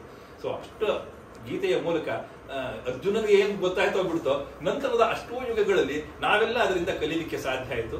ಅಂತಹ ಒಂದು ಗೀತಾಸಾರದ ಒಂದಿಷ್ಟನ್ನಾದ್ರೂ ತಿಳ್ಕೊಳ್ಳೋ ಪ್ರಯತ್ನವನ್ನ ಮಾಡೋಣ ಅನ್ನುವಂಥದ್ದು ಈ ಒಂದು ಸರಣಿಯ ಒಂದು ಉದ್ದೇಶ. ಇದನ್ನ ಇವತ್ತಾಗಲೇ ಹೇಳಿದ್ರು, ಜನಸಂಖ್ಯೆ ಕಡಿಮೆ ಅಂತ. ಇದು 13ನೇ ಅಧ್ಯಾಯ. 13 ಅನ್ನೋದು ಒಳ್ಳೆ ಸಂಖ್ಯೆ ಅಲ್ಲ ಅಂತ ಹೇಳ್ತಾರೆ, ನಾವು ಹೇಳಲ್ಲ, ಪಾಶ್ಚಾತ್ಯರು ಹೇಳ್ತಾರೆ. ಅವ್ರು ಎಷ್ಟೋ ಸರ್ತಿ 13 ಅನ್ನೋ ಸಂಖ್ಯೆನೇ ಬಿಟ್ಬಿಡ್ತಾ ಇರ್ತಾರೆ. ಹೋಟೆಲ್ ರೂಮ್ ನಂಬರ್ ಅಲ್ಲಿ 12 ಆದ್ಮೇಲೆ 12A, ಆಮೇಲೆ 14, 15, 16 ಅಂತ ಆ ತರದ ನಂಬಿಕೆ ಅವರಲ್ಲಿದೆ. ನಾವು ಅದನ್ನ ಇಟ್ಕೊಂಡಿಲ್ಲ, ನಾವು 13 ಬಳಸ್ತೀವಿ. ಎಲ್ಲವೂ ನಮಗೆ ಶುಭವೇ. ಇಂದಿನ ವಾರ ಶುಭವಾರ, ಇಂದಿನ ತಾರೆ ಶುಭ ತಾರೆ, ಇಂದಿನ ಕರ್ಣ ಶುಭ ಕರ್ಣವೇ. ಎಲ್ಲವನ್ನೂ ಶುಭ ಅಂತ ಭಾವಿಸ್ತೀವಿ ನಾವು. ಯಮಗಟ್ಟು ಕಾಲ ಇತ್ಯಾದಿ ಕಾಲಗಳನ್ನು ಇದೆ, ಇಲ್ಲ ಅಂತಲ್ಲ. ಆಚರಣೆ ಬೇರೆ, ಅರ್ಥವಂತಿಕೆ ಬೇರೆ, ತಿಳುವಳಿಕೆ ಬೇರೆ, ಇದೆಲ್ಲ ಇರುತ್ತೆ. ಆದ್ರೆ ಯಾವ್ಯಾವುದನ್ನ ಯಾವ್ಯಾವ ಉದ್ದೇಶದಿಂದ ಮಾಡಿದ್ದಾರೆ ಅನ್ನೋದನ್ನ ನಾವು ಅರ್ಥ ಮಾಡ್ಕೊಳ್ಬೇಕು. ಎಲ್ಲವನ್ನೂ ನಿರಾಕರಿಸೋದಕ್ಕಾಗುದಿಲ್ಲ. ಹಳೆಯದು ಇದು ಬೇಡ ಅಂತ ನಿರಾಕರಿಸೋದು ತಪ್ಪು, ಅಥವಾ ಹೊಸದು ಇದು ಸ್ವೀಕಾರ ಮಾಡಿಬಿಡೋಣ ಅನ್ನೋದು ತಪ್ಪು. ಅದರಿಂದಾನೇ ಕರೋನಾ ಬಂದಿದ್ದು ಕೂಡ. ಹಾಗಾಗಿ ಯಾವುದನ್ನ ಎಷ್ಟರ ಮಟ್ಟಿಗೆ ನಾವು ಇಟ್ಕೊಳ್ಬೇಕು ಅನ್ನೋ ನಮ್ಮ ಯೋಗ್ಯತೆಯನ್ನ, ಬುದ್ಧಿಯನ್ನ, ಜ್ಞಾನವನ್ನ ಬರಬೇಕಾದ್ರೆ ಇದು ಮತ್ತು ಇಂತಹ ಗ್ರಂಥಗಳನ್ನ ನಾವು ಓದಬೇಕು ಅನ್ನುವಂತಹ ವಿಚಾರದ ಕಡೆಗೆ ನಿಮ್ಮ ಮನಸ್ಸನ್ನ ಸೆಳೀತಾ ಇಲ್ಲಿಗೆ ಬಂದು ತಾವೆಲ್ಲ ಇದನ್ನು ಕೇಳೋದಕ್ಕೆ ನಿಮ್ಗೆಲ್ಲರೂ ಕೂಡ ಆತ್ಮೀಯ ಧನ್ಯವಾದಗಳನ್ನು ಅರ್ಪಿಸ್ತೇವೆ. ವಿಜಯಕುಮಾರ್ ಅವರಿಗೆ ಧನ್ಯವಾದಗಳು.